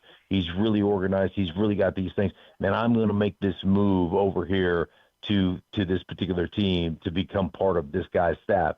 So it's really hard when a guy is a first-time head coach to put your staff together. And the Broncos didn't give Vance Joseph the opportunity to do that. Interesting. And so I think this second time around, if he gets that opportunity, he'll be a much better head coach the second time around. I think most guys are, in regards to putting that staff together. But you've got to, I always say this, it's one thing to appoint a guy a head coach, and another thing to empower him to be the head coach. And a lot of first-time head coaches don't get that power that they really need to have success right off the bat. So, that Vance has done a phenomenal job. This defense in Denver the last 2 years has been exceptional, and they're super, super aggressive. But they've got great players, and they've developed great players. And I will tell you this, going back to Vance and calling games in Arizona when Vance was the defense coordinator over there, the guys love playing for him. They absolutely love playing for him. They love the creativity. They love the way they attack things, and he is an exceptional game planner when it comes to that stuff. So he's a damn good coach. But again, my preference again with Lamar is saying, how are we going to get the best out of Lamar, and how are we going to take him to the next level? Even though he's been a 2-time MVP, my process on this, and I know it pisses a lot of Baltimore Ravens fans off when I say this, but he's not a 2-time MVP as a quarterback. He's a 2-time MVP as a playmaker. The guy's a phenomenal athlete. And he's an unbelievable player. Where he has had his struggles in the past is when you say, hey, man, we take all that run game stuff away and we're going to make this guy beat us from the pocket. That's where he's had some struggles. And, I don't say that lightly. And I don't say like when he makes plays from the pocket, he's phenomenal. But a lot of times when you're running the ball well, what do you get? You get access to the outside. You get one-on-ones on a consistent basis. You break the huddle and you know what the coverage is 100% of the time when you're running the side of the ball, because you're going to get a single high safety. You're going to get 8-man fronts. They're going to commit extra defenders to the box, and therefore exactly what you're getting on the outside. You're getting access throws, and so that is not being the drop back passer. That to me is knowing exactly what's coming because of the way you run the football, and that's where the struggles have been as far as being able to execute in those situations. So I know I pissed a lot of people off, but it's just the fact. It's just true. It's interesting, Mark, because I feel like he actually limits himself as a runner sometimes, and that I think has been problematic for Lamar Jackson in his career because he does take away from being the one-of-one that we've known him to be. And again, how long can he continue to be that guy? I don't know the answer to that question, right? Somebody would say we're already at the point as he's 29 where he's not going to be that. I don't know. I still, in doses, you still see it, right? Like we all still saw the play that he made at the end of the Steelers game, and how many quarterbacks in the NFL are capable of doing that? So it's an interesting kind of conversation about his future. I guess with that in mind, what you said, is it insane to consider Davis Webb as the answer to this question? Because I'll measure it. I know you obviously know Mike Golick very well. Like Mike said last week when I was chatting with him, you got to find – this is a team that wants to win a Super Bowl right now. You need to find an experienced head coach. You can't turn this over to a rookie. But at the same time, I don't know, it's worked out pretty well for the Rams with Sean McVay and the risk that they took on him at the age of 30. Is it crazy to talk about Davis Webb as being the guy for the Baltimore Ravens? Yeah, you know what? Then I get into, can you put a staff together? Can you, if you're Davis Webb, can you get all those things done? And I don't know the answer to that question. I would look at it this way: like, how dynamic has the Broncos' offense been? How much is Davis Webb? I know he's got connection with the quarterback, and I know that he's done a good job with that stuff. But Sean Payton's still the play caller. Mm-hmm. So, is that really the direction you're going to go when it comes to making that decision? I know that the interview with Sean McVay was really interesting, because the interview with Sean McVay, when the Rams initially interviewed him, they interviewed him because they were like, hey, man, eventually this guy's going to be, capable of being a great head coach. Right. So let's get out there in the forefront. And then he just blows them away, and they're like, we can't let him out of our building. Like, he's so dynamic. And, I always kind of look at all these guys that have become coordinators, all these guys that have become, gotten an opportunity because, they had the ode of Sean McVay on them. And how many of those guys, Zach Robinson in Atlanta, how did that work out in Atlanta? You look at a lot of these guys out there, Shane Waldron, when he took over for Seattle, like there's a lot of those guys. And one of the issues with those guys that come from that, from a schematic standpoint, one of the guys the guys that are getting opportunities, most of them are passing game coordinators. Well, the issue that you get into with that is they don't know how to run the ball, and they don't know how to tie that passing game necessarily to their play action game, which is the most imperative part. So a lot of these guys that are getting head coaching gigs or getting offensive coordinator gigs are guys who were past coordinators.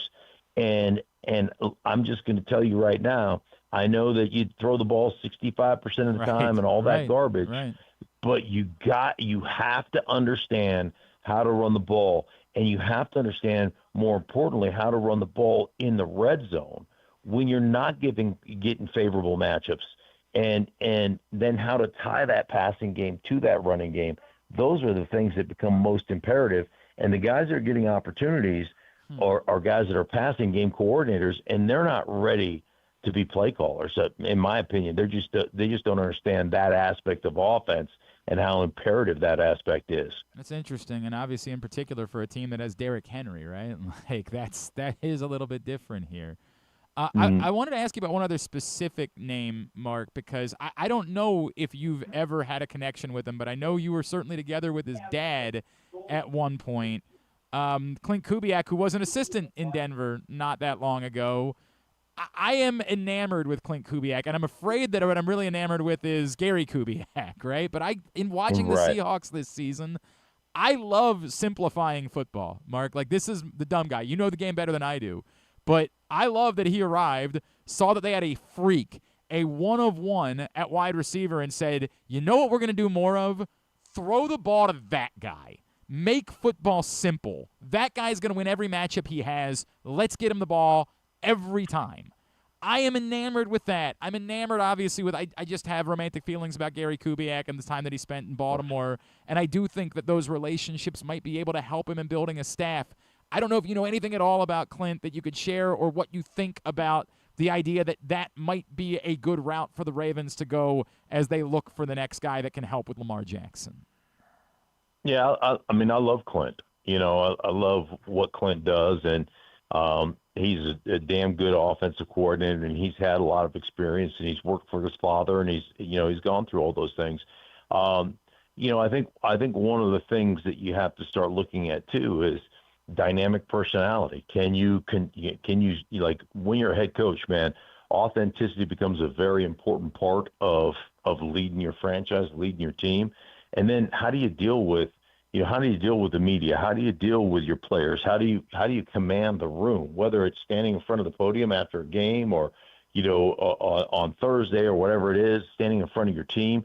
Like, do you have that type of personality? And like those things, Clint is a very quiet guy, and there'll be a growing experience there. And I'm not saying he can't do it, but that's something you got to grow into and you got to figure out. So that'll be a really interesting deal for Clint. And, he's not the most comfortable. I remember talking to Kyle Shanahan. He goes, listen, man, when I was a coordinator, when things didn't go well, I could just lock myself in my office. I didn't shower for 3 days, and I just figured it out. And he goes, as a head coach, you can't do that. Like, you got to present yourself in front of your team. You got to present yourself in front of the media. You got to present yourself in front of the owner. You got to present yourself in all these things. He goes, there's a real tough transition there. So it'll be interesting to see exactly how that happens. But Clint is like a great dude. Gary's an unbelievable coach and a great friend. And it'll be really interesting to see exactly how that transpires. Do you make something of the maybe uniquely because of where the Ravens are, they would be better suited to have someone with previous head coaching experience? Yeah, I always think that previous head coaching experience is the way to go. But again, you got to get your first opportunity. And we've seen a lot of guys with Ben Johnson having success. We've seen the guys this year that have had success as first-time head coaches, Mike McDonald and all that. So you just got to it's just got to be the right guy. It's got to be the right fit. And as an organization, you just got to figure that out. And I'm not saying it's easy. It's just something you got to do. Is there anybody else that jumps out at you, Mark? Is there someone else that you just look and say, I feel like this might be the perfect pairing for Lamar Jackson? No, not really. I mean, I like, off the top of my head, nobody comes to mind. It's just there's a lot that you got to juggle a lot, and they've had so much success there. You're always going to be compared, and so I think the biggest thing for me always when it comes to head coaches, I need somebody who is authentically them. We saw the Ben Johnson stuff where he's F the Packers and all this stuff in the locker room. Like, would that be my style? No. But I appreciate the fact that he's authentically who he is, and he's not shying away from it. Mm-hmm. And I think that's important. I appreciate that. It's funny you say that. Like, I do think that there's a lot of times players can see through it when it's not, right? Like when you're faking it. 100%. Yeah, 100%. I think that's very clear. Can the Broncos do this, Mark? Sure, they can. I mean, I don't know that they will, but they certainly have the defense to do it. And I think this is actually a good matchup for them because Buffalo, not a great defensive football team, do not defend the run very well. So it gives them an opportunity. You can't be afraid of Josh Allen. Like all this cage rush this and we can't let him out of the baloney. Like, just go out there and try to kill the dude. Like, that to me is what you've got to be able to be who you are, authentically be who you are. And let the chips fall where they may. Mark Schlereth, what can we plug for you, man? Yeah, Stinking Truth Podcast. Check it out. I'm just about to drop one right now. Stinking Truth Podcast. You can find it on YouTube, and we'll just tear down the whole wild card games from this weekend. And at Mark Schlereth. That'll drop today. Excellent. Yep. At Mark Schlereth as well on social. That's where you follow him. Mark, always appreciate you, brother. Thanks for taking the time for us. Let's talk again real soon. You got it. All right, sounds good. Take care. Mark Schlereth with us here on GCR. I'm glad he brought that up because I did have 3 things that were on my list. I hate Griffin. God, he got me going on that stupid. I made the dumb list, and then we wanted to just talk about it. And never got into like half the stuff that I had on my list of things to discuss. Do not care. So, I mean, I have to keep the show on track. People want to hear about the. Yeah, you want to do 2 hours. That's what you want to do, and we got to stop that. Well, I mean, there's just we have to stop. Things we have to cover. I do not care that Ben Johnson yelled out "F the Packers." You'll never get me to care. Fact is, we all know one of our favorite moments of all time was "F the Titans" from Brian Billick. You're never going to get me to care. It's authentic. And it resonates with that. Ben Johnson's job is to resonate with the community, and that will always resonate with that community. They're always going to gel with it. They're always going to vibe with it. I cannot believe the hand-wringing. I appreciate what Mark Schlereth said. It's not my style, but that's him. Yep. Appreciate that. Felt very genuine, felt very real. Like, I'm in this with you. I recognize how much that franchise has been a pain in our ass over the years. I know what you're feeling. And so I want to feel it with you. Respect. Do we probably use the F word too much in general? Yeah, we probably do. Myself included. Gratuitously, poorly, you're probably right. But in that moment, imagine being worked up about that. Imagine. Who's getting worked up? You can find them. This is classless. This is why I don't. There's Packers fans. Not just Packers fans. Just random football. If Tomlin had come out and said "F the Ravens," I mean, what would we have done about it? I would say I get it. Yeah. Like, I get it, 100%. Now, somebody also would say there's something very little brother about that, right? Like, this is what happens when you know you're the little. But they've been the little brother. That's the reality. He can't change that.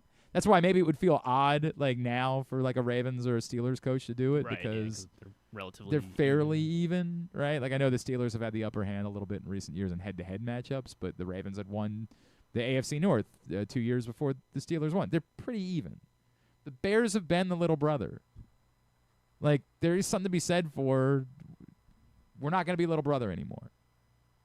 I can't imagine being worked up about that. The thing in Jacksonville.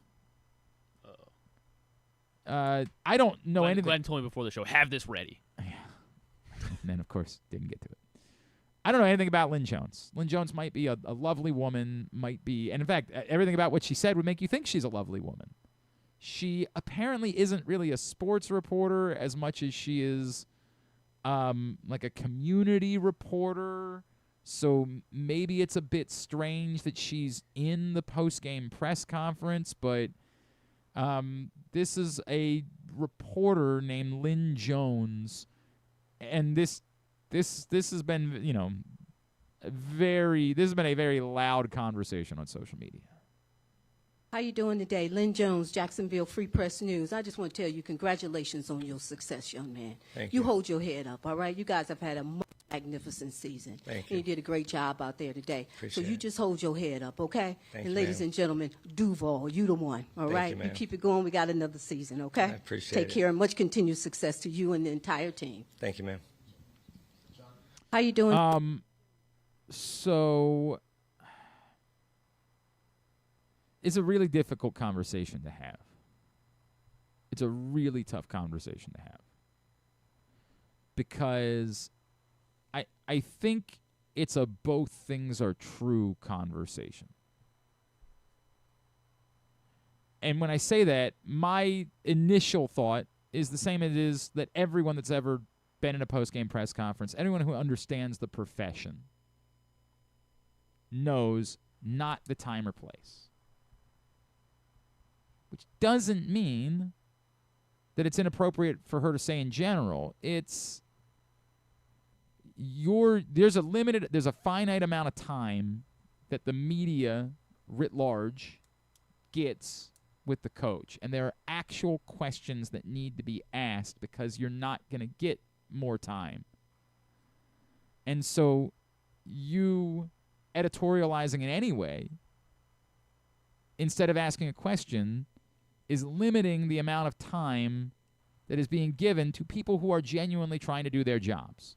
And this is where the conversation gets lost, because this is where some loudmouth buffoon like Pat McAfee says, well, like that's so important. I'm not telling you that it is. We're fighting Pat McAfee now? He had a really bad tweet today. Like a terrible tweet. And look, Pat McAfee, as I said, I'm largely neutral. He is never going to be for me. I think his shtick is fine, but whenever he grandstands, he's almost always completely wrong. Like, he's almost always 100% wrong whenever he starts to grandstand. You guys are on the same team, though. WWE, I like WWE. When we do this, I'm not saying that like the job is so scary important or this is the sanctity. I'm not saying any of those things. I'm saying there are people whose jobs it is. Whatever you feel about that, that's their job, is to cover the team. That's how they make their living. And this does give them less of an opportunity. And this is the problem. The problem is when you think that your take outweighs another one. Is this the end of the world? No. Does this demean journalism? No. Does it mean that she's incapable of doing her job? No, but with the asterisk of it still shouldn't happen there. I have no issue with Lynn Jones. She wants to, go up to Liam Cohen after the game, say something. I think a lot of us have done that over the years with people that we've gotten to know and covering them. That was a tough day today. Just want you to know, thinking about you, appreciate the season that we've had, appreciate the working relationship, all of those things. But in that format, no, it's not the place. Now, I don't know enough about Lynn Jones. Maybe Lynn Jones doesn't know that. I don't know enough because she's not a sports reporter. It might very well be that she hasn't done this a lot, and so she's just not aware of those things. And again, there's nothing inherently wrong with what she actually said. I mean, the Duval part, that's over the top. I mean, you're just kind of cheerleading. I root for the teams that I cover. It's part of the weird relationship that I've had with how much I choose to cover the teams, like go and cover them, because inherently I root for them. It's why I make it very clear. I'm not a reporter. I am not impartial. I want the Ravens to win. I want the Orioles to win. I want Maryland to win. So it's always a fine line for me. I want Navy. I want Towson. I want Loyola. I want all of them to win. So it's a fine line for me. I fairly analyze and offer fair criticism of the team. But I can't just be a reporter because being a reporter requires you to be completely impartial. And I can't be. I can't. I'd be lying. When I started here at Pressbox, it was a conversation we had. Now, of course, the guy that started Pressbox, his literal name is Stan the Fan, so, it's a little bit different. But it's one of the conversations. I remember the first editor I had, Caitlin Wilson, who works down at Maryland now, who I love. We had a conversation that day. She said, I don't know how comfortable I am with you projecting your fandom. And I said, if we didn't, it would be malpractice because I'd be lying. Being authentic. Yeah. We have to address it. We have to address that I'm not impartial. If I work here, everyone has to know I'm a fan. Now, I'm also now 42, so I'm not the fan that I was when I was 19 or 20 or even Griffin's age, because that does change. I had kids. You know what I care about now? Kids. That's what I care about. I still want teams to win in part because of my kids, because now they're experiencing that joy. And I love that for them.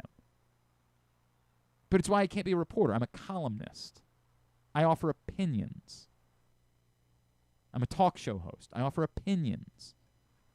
I got to do the same thing when I'm at WBAL. I actually, sometimes like I'll go on with the show and they'll be like, and Glenn Clark, our sports reporter, and I'll be like, I don't like that word because I'm not impartial and I can't pretend that I'm impartial. I am a fan of the teams.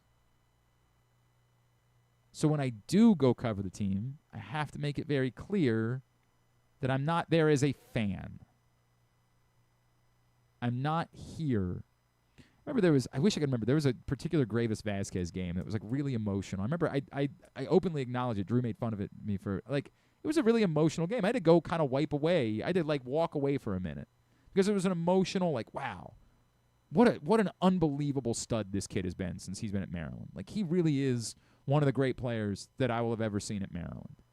And I wish I could remember which game it was because it would, make the story make a little bit more sense. But like I said, I had to go walk away and kind of compose myself for a minute. Because I did have a job to do. I had to go ask questions. I had to go, be involved. But, like, that's real for me. It's not the end of the world. But the sports writers that are pushing back on it aren't pushing back on it because they're holier than thou.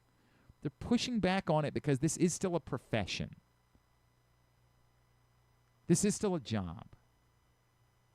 We have to do the job. This notion, again, this buffoonery that there shouldn't ever be any rules, or there shouldn't be. This is who we are as Americans now, right? Like, what if we just didn't have a Hatch Act? What if we just didn't have a separation of church and state? What if we just did whatever we wanted to do whenever we want to do it? What if we just eat dessert before we eat our vegetables? Or maybe not eat our vegetables at all. Like, we are living in a time where we are trying to throw out more and more rule, and I think sometimes that makes sense. Sometimes we do need to ask, well, why is that the case? Why do we not have people cheering in post-game press conferences? Let's have a conversation about that, right? Like, let's chat about it. I've heard from argument made. I think the Orioles briefly tried this where they like gave a spot in the press box every night to a fan who was like a blogger to involve them. And I think that's interesting, right? Like, I think that's an interesting concept for what sports media has become. Because somebody would say, how is that person all that different than, me? Right? Like, I'm not a blogger, but I'm a fan. I just happen to be a fan that has a lot of background in how to do this. So, admittedly, I think those are really good ideas. I think it's okay to say this probably shouldn't happen, and there should probably be a conversation about it. But that doesn't mean that, like, we should fire her. I think when we say, like, hey, this probably shouldn't be the case, that's not a big take. It's a fairly mild take. This probably shouldn't be. I mean, there are people. This is a working situation. When you're editorializing positive, negative, whatever, it's taking away time from other people's ability to do their jobs. That's not a good thing. Is it the end of the world? No. Is it what we should want? I don't think so. I think we should still want. I said before, I think we have more sports reporters than we need. It's sports. It's not life and death. I think we need more government. Like, we need people to be held accountable. We need the government to be held accountable a little more than we need the sports teams to be. But I get it. That's where it gets funky because somebody will say, well, the Ravens got $600 million of public money. Like, okay, but that we're not holding them accountable for that. We're holding them accountable for what happened on third down. That's the questions we're asking. We're not asking, hey, detail how you spent the public money. That's not when we go have 4 more reporters in a press conference, we're not saying like, hey, that public money that we gave you, are you going to make sure that the high school playoffs can be played at the stadium now? What are you going to do for the community? Like, we're not doing that. We're asking them about Daniel Faalele. So it's a fine line when I say these things. I think there's plenty of room for conversation, I think that it's okay to say this probably wasn't the time or the place. But I don't think that means fire her immediately or she can never show her. I don't think it's any of those things. I think there's probably room for conversation about whether or not that was the appropriate place for it. I think that's it. That's all there is to say. And the buffoonery, and some people who are very good at it, the buffoonery is unnecessary. This isn't I don't know. It's actually ironic that Pat McAfee tries to fight about like journalism because he uses journalism constantly. He hired journalists on his show. It's weird. It sounds like you heard someone with a higher rank go after the media, and so you now just think it's open season to go after the media. But like it or not, this thing where you're like, well, yeah, but I'm not. I might be on ESPN, but that doesn't mean I'm part of the media. Well, it does. It does. And there's a reason why when you've screwed up and said things that weren't factually accurate in the past, you've had to apologize for that. Because that's how it works when you're in the media. Last one on my list. I do not give a flying F that John Harbaugh was fired on the phone. I will never care that John Harbaugh was fired on the phone. In fact, I want to make it abundantly clear, and it's funny because I ended up having a text message exchange with someone who employs me because they saw this tweet. If you are going to fire me, do not make me drive in to be fired. Do not. John Colson's laughing in the background. If today's the day we've decided and I'm not there, inform me. And then I'll let you pay someone to collect my belongings and bring them back to me because you fired me. And here's what I don't want. I don't want to be perp walked out of the building. And I don't think people understand that. The Baltimore Ravens, I probably wouldn't be perp walked out of this building because, there's 3 of us. But the Baltimore Ravens... Are you saying you don't think I can perp walk? Yeah, would have to perp walk John Harbaugh out of the building because that's in the way... That's standard operating procedure. That's how their business model works. If we fire someone, security then has to escort them out of the building because while we all know John Harbaugh's not going to do anything crazy, he's not going to go in and try to steal stuff. He's not going to... What if he did? I want some extra napkins. But you can't treat any employee differently than you treated any other employee that you fired. So John Harbaugh, if he was fired in the building, would then have to be escorted out of the building by security. Can you imagine how demeaning that must feel? No. Fire me over the phone and then have one of your employees that you're paying go collect my stuff and bring it to me. I don't want to spend any... You fired me. I don't want any... What am I going to do over there? I'm no longer employed by you. I can't even understand the argument for being... when people are trying to tell me, no, you got to do this in face-to-face. What? What? This is what Aaron Rodgers was talking about, I think, with the Jets, is that he flew out there to talk to Aaron, to meet Aaron Glenn. Do not waste my time. My time is more valuable than that.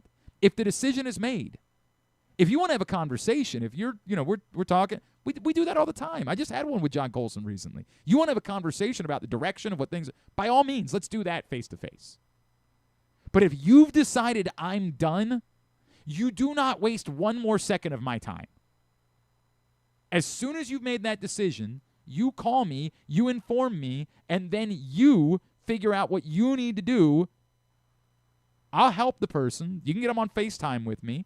You can let them go clean the... By all means, go attempt to make the argument otherwise. Go by all means. Here's what I would say about that. Mm-hmm. First of all, I agree. But having been on both ends of that, receiving... As have I. Receiving and giving... Sure. it's a no-win situation because you fire somebody on the phone, they're gonna and say, they put it out there. Yeah, They're they like, didn't have the balls to fire me face to face. I worked Right. there for 8 years, and they gave me a call. 100%. Freaking fired me on the phone. Didn't even give me the opportunity to come. Meanwhile, blah, I blah. was the last guy. I agree with you fully. When the but old it's not radio real. station went under, I was the last guy because I was the afternoon show host. So everybody else was already at the building. I wasn't at the building yet. So they're all texting me, informing me, oh, I just realized I'm about to be fired because everybody's fired. Right. Because the radio station died. So now I got to drive all the way back. Oh, my God, you're loud. You calm down. You calm down over there. I got to drive all the way back just for you to fire me. That's what you're going to do? I got to drive all the way in? I couldn't agree more. Spare me. As a matter of fact, I'd prefer just an email. Well, I'm kidding. I mean, I think the phone call is the more decent way to do it. you're done. I will by the say way, also, there's no policy that says if you walk one person out of the door with security, you got to no, walk everybody absolutely out. there is. There is Not when it- absolutely standard not when it operating. gets to top when, manager. When a Nope. when a employee is if you are an a employee, standard employee. If you're an employee and he does not have any equity in the organization. He's not a partner. Okay. He's an employee. So That's what he is. So what if they didn't perp walk him then? What do you mean? That wouldn't change my opinion about the subject, but I it know. adds to it. Like, Well, I'm saying, absolutely. what if they? I've just been plenty of places where not some people got that and some people didn't. Well, then they probably violated their own company policy. They may have. They almost They certainly may did. have. Like company there is, policy isn't law, by the way, so you It's- can just do whatever I you want. understand. Yeah. You can always say there is Yeah. no such thing. But for an organization with that type of value, no, they're not just going to let John Harbaugh walk around the building Well, after they that's fired true. him. There's no chance they're going to do that. Now, I get No, it. didn't they fire him? Wasn't it a phone call? Yes. Yeah. That's what they did, which is Yeah. exactly, again. And are people bitching about it? Oh, my God. The hand-wringing over this particular topic. The same people that wanted John Harbaugh gone. Yeah, but you know what? They did him dirty. Because No, they did- just gave him a phone call? Right. No, Hey, they we can't make didn't. this work. Sorry. My God. We just met for 27 hours over the last Right, Craig. 3 now days. we need to and meet for now another. We need to. Hey, Get need the you to F- drive get the in. F out so I of here, can- man. Like Yeah. this is insanity. But what I did finally was be able to agree with some people about. We should put it in onboarding packets. When you hire someone, you should ask them if you're ever fired. Would you prefer for it to be when you're fired? Yeah. No, I know. I'm This kidding. is legitimate. Like if for some reason. Well, you just tell them what the company policy is. Or, You I say guess, or when we let somebody I'm fine go. with that. Yeah. Fine with asking them their preference. If their if they say I would rather be fired face to face, okay, come on in. You go ahead, drive in. By on all in. means, spend that gas money Come and on in drive for Frederick and- But I'm going to tell you, every single one of them, give me a phone call. Yeah. Give me. Do not waste a pen. And legitimately, And you don't have to sit there in the meeting in that weird It's so meeting. It's so like a awful. breakup. You're never going to have a so good awful. one.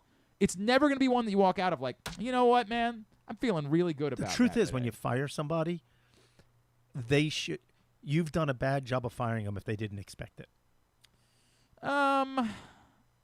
Yeah, I mean, I know what you're saying. I do. They should know. I know very that. often when I've let people go, you actually see the weight off of their shoulders. But I would argue there's an awkwardness to that too, because then it also means that for like a couple of weeks you've been like I've had places where I've said you know what, this is no good here, like where I've just wanted to get everybody into a meeting and say, am I going to be here in a month? Because the way that you're acting suggests that I'm not going to be here in a month, and that's no way to run a business either. Like, correct. That's no good either. No, this I goes meant, back to the. I meant individual one-on-one meetings that are saying what's really happening. I So that a understand. person, and I come mostly from a sales perspective, right, which is a little bit of a different. Yeah, that's probably different world. That's probably true. But ultimately, this like you got to do it face to face. My favorite is the 90-day. I got a 90-day like double secret probation, right? Well, I think that's in 100%. It is, but 90 days. You're sitting there for 90 days, and you're going, if I quit, I don't get any severance or There's anything no point, like that. There's no point to you being so there. you sit there for 90 days knowing that they're going to fire you, and it's just an excuse to work through the process. I don't know if he'd be angry if I said that. Bill Rowland had that happen to him in the CBS Baltimore one, or whatever it was called at the time, Infinity. Who knows what it was then. But I absolutely remember walking in one day after I know that Bill Rowland had been fired, and he's just sitting there, and I'm like, I was very confused, and he was like, "Yeah, I gotta wait out." Yeah, I don't know if Bennett Sear did it to me. 90 days. 90 days. I 90 days. don't remember. Bennett Sear He's did like, it. "I got 90 days. I gotta wait that out." And they want me to go do updates on the AM station, and I told them to F off. Yeah. I'm not going to do that. And I said, "What are they going to do? Fire me?" They already did. Yeah. Like, I'm not going to do it. So I'm just going to sit here, use their computer, This is the infancy of the internet. Send out I'm like, resumes. yeah, right? Like, I'm going to do all that stuff at their office and I'm going to use their printer and print out stuff. That's what I'm going to do. And then can you believe they called me on my phone to let me know at the end? Right. Yeah, right. That's the way it goes. Okay, man. This is a dumb thing for people to be worked up about. Very dumb. Of all the things to be worked up about. In fact, I would say it's the exact opposite. I don't even think it's 50-50. I think 100% of the time you fire someone over the phone. You fire them. As a matter of fact, you send them home and they call them that evening. Or if that person happens to be at the office when the decision is made, that's fine. Whenever the decision is made, fire them. Fire them right then. I agree with that. Wherever they are, whenever the decision is made. And again, to be abundantly clear, because it's already been addressed, you fire me, Griffin is collecting my stuff, and you are paying him to drive it to my home. I am not coming in here to collect my stuff. What stuff do you have? I got stuff all over the place. I got, whatever. Some of the equipment here is mine. You just his poster. Whatever it is that's mine. I have to pay Griffin. You have to pay. You're not getting. You want me to pay? You want me? No. He can come get my key. He can come. He gets to do all that, or somebody else. You can send somebody else. You're paying. So difficult. I'm just making that clear. You're not. You know what? That's very reasonable. Because you know what? If you say I need you to come bring me my key, you're asking me to do more work. You fired me. That key is your problem. Let's flip that on its head. Problem. People that know they're going to quit, but quit 60, 90 days down the road just to collect paychecks. I would like that phone call, frankly. It's an interesting conversation. Oh, it happens all the time. I know it salespeople, especially. I know it happens all the time because they just check out. They're not. Yeah, or they'll have another job already lined up, and they're like, It starts then. And I think that also can be a little bit more dependent on the person and the relationship. Oh, right? absolutely. Like if you trust that person's going to do the job. Well, that's true on both ends of that. I agree to some extent, but when you're firing me, you don't trust that. If you fired me, fair point. You're saying you don't trust that. If I quit, it can just be because there's a better offer, and you know there's a better offer, and but a lot of people take advantage. Right. I'm not saying they don't. A lot. I'm not saying that just comes with don't be a dick. Like that comes to that. Yeah. But if you fired me, you're the one who decided I'm not good enough, then it's all on you from that end. At that point, you don't get one more. Like if we can suppose you've done something that's a fireable offense. But then you don't want me back here. Correct. I mean, that's the reality. You don't want. But I might make you drive into that point just because I'm annoyed. I think that would be bad business procedure too. I think that's where the office shit goes wrong right? too. Like, people I think throwing shit and people throwing stuff. Yeah, we're not on the radio. 100%. You can say what you want. Whatever I think that's a bad standard to say. I agree. Okay, have a good one. That guy's really pissed off. He might come in here with a gun. We should bring him back here. It's my buddy who's a huge Commanders fan is like, please don't let Harbaugh go to the Giants. Please. According to a couple different national reporters, it's down to the Giants and the Falcons. How could it be down to anybody if he hasn't done any interviews yet? Because he can control it. Because he has enough power to be able to say, like, I know if what team tells me we won't even go through the process. If you want it, it's your job, which is what these teams would do for John Harbaugh. Then he can control. Somebody in that world told me this weekend that Green Bay. Well, if Green Bay became available, you would crawl to the job in Green Bay. You would sell your soul to be the head coach in Green Bay. It's the best job in professional sports. Yeah. There's no owner. Like, there cannot be a better job in professional sports than there being no owner to answer to. And the storied. Yeah, and all of the other stuff is great too. And coaches tend to be it's around it's for all a long wonderful, time, but start with you have no one Micah can meddle. Parsons, yeah. No one can meddle. Yeah, they can't get involved because they don't exist. It's the best job in sports, period. And yes, all the other stuff is good. All the other stuff, the romantic feelings about Lambeau Field, the history of the franchise, having a quarterback, all of that makes it by a million. Romeo Dobbs and his giant, his giant guardian cap. Right now, the Ravens are the best job in football by a good bit. And Green Bay if the Packers became available, they'd be a good bit above the Ravens. Yeah. Really. Even with Lamar Jackson, because you don't have an owner. You don't have an owner. That makes it. And Lamar Jackson, not on the back end of his world. But stop it. Now you're just how is Mike but he's not McCarthy brand new. fired? Like why is? I mean, like, because you're still at risk of getting fired. Like, why yes, you are still at risk of getting fired, but there's no one on a day-to-day basis that can walk in and say, what did you think about that? I wish you'd run the ball more. Like yes, that's the thing you don't have to deal with. And that's why, again, the Ravens' job is thought of as being very good because Steve Bisciotti is thought of as being one of the owners who meddles the absolute least, maybe to the detriment of the organization. And provides funds. And provides resources, 100%. But there's no one. It can't be done. There is no one that can offer an opinion about whether or not you should be firing your offensive coordinator. That person doesn't exist. Maybe the Baltimore community should buy the team from Steve. I think we all should think about those things. All right, thank you. Get my back. Appreciate it. We're way too late. I hate this is all Griffin's fault. We're doing All good Griffin's stuff here. fault. It's a good All show. Griffin's Good show. fault. Thanks, John. You better turn it all into digital content somehow. You better turn it all into digital content. Yeah, it is. There's 2 hours of it. That's the problem. That's the issue. You've understood the problem. Now we need to eradicate it. That sounds okay. I mean, That's the problem. Eradicate. Careful with those words. That's fair. We need to solve the problem. Someone might say we need a final salute. Nope, that wasn't the one. Careful. That wasn't. Let's get a tidbit. I've already done all the sponsors, so just give me a tidbit. My brother liked this one for some reason. Jesus Christ, we're at like 2 hours and 5 minutes. I hate you. I don't know why it was going around, but it's been pointed out that the Raiders have not won a playoff game for over 20 years now. There have been how many quarterbacks to win a playoff game since the Raiders last won a playoff game? How many quarterbacks in the entire NFL have won a playoff game since the Raiders last won a playoff game?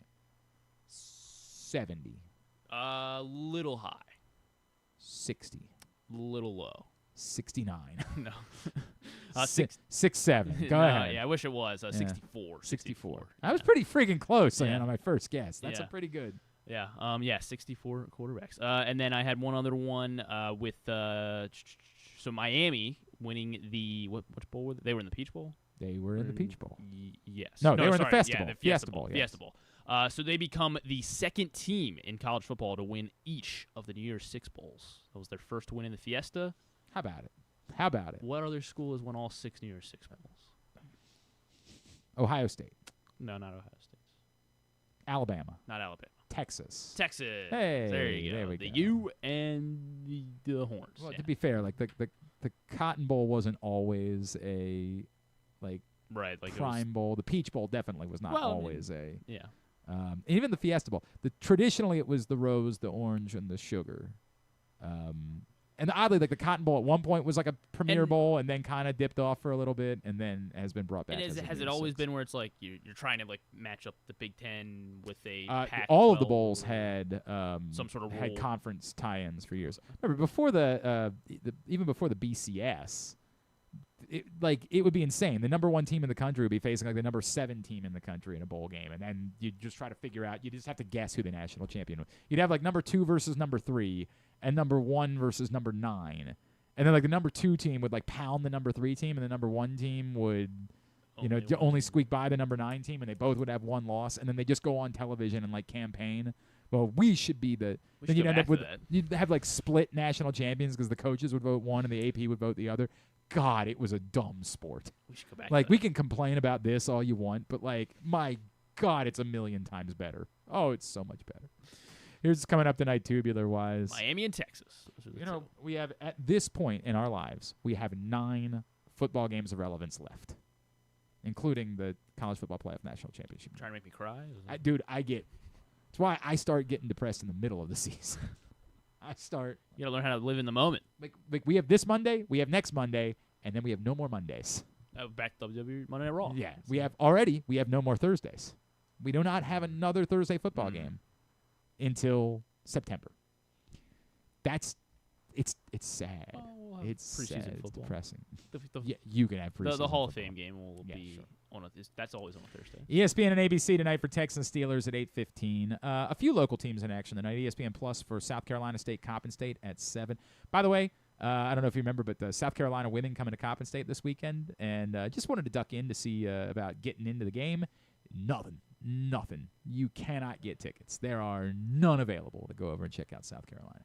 Might do the awkward bit where I very late ask for a credential, but I was like hoping to take my kids. It was a bummer. Anyway, South Carolina State, Coppin State tonight, 7 on ESPN+. Morgan hosts North Carolina Central at 6. Navy's at American at 7. That's on CBS Sports Network. Everything else you can find at glennclarkradio.com, including, you mentioned Monday Night Raw. That's at 2 o'clock this afternoon because they're in Berlin. Yes. Non-sports? St. Dennis Medical. I do like that show. And if you want to, Netflix is releasing a behind-the-scenes chronicle of the making of Stranger Things 5, One Last Adventure. Sure. So you can check that out. Yeah. Probably won't. Michael B. Jordan and Joel McHale on Kimmel. That'll be good. I thought we did that when I did the. Yeah, but there's some other good other good pairings. Who won the Golden Globes last night? I don't know. I didn't watch. All right, very good. Thanks too. I think Don Cheadle won one for something. I don't know Good for what Don he was Cheadle. in. Who doesn't like Don Cheadle? Thanks to Mark Schlereth. Thanks to Pete you're saying I Bercich. should have done a Golden Globes Probably. maybe. We'll get that. I don't care. We'll get that up in the greatest hits section of the. Well, Ashton Kutcher and Kristen Wiig will be on Fallon. Ashton Kutcher? Is that a new? Did he change his name? I believe it's Ashton Kutcher. It's not Kutcher. It's Kutcher, if I remember correctly. What the hell did I say? Kutcher. Ashton Kutcher. Like COO. Ashton Kutcher. Kutcher. Kutcher. No, you keep going. You're trying to say keep, Kutcher? Yeah, Kutcher. Kutcher. Not Koo. Kutcher. Yeah, that's it. Ashton Kutcher. It's not Kutcher. Wagner Moore is also. Tab at GlennClarkRadio.com. Tomorrow on the program, we will continue to dive in on candidates. Brock Heward's going to join us to talk about Clint Kubiak. And Gerard Cherry will join us to discuss Kevin Stefanski, as that's going to be that's the bulk of what we're doing this week, is going to be diving in on these Ravens head coaching candidates. Thanks to everybody at PressBox, all of our great sponsors and partners, including Live Casino and Hotel, Nick's Fish House, 1-800-GAMBLER, HelpMyGamblingProblem.org, Volo Sports, your Baltimore area highest dairy stores, the Costas Inn, CountySports.zone, your local Toyota dealer, buyatoyota.com. Thanks to Griffin at Griffin_Bass. Follow us, Twitter, Instagram, and TikTok at Glenn Clark Radio. Have a great Monday evening. Go Morgan, go Coppin, go Navy Hoops, and go Texans. Duke sucks.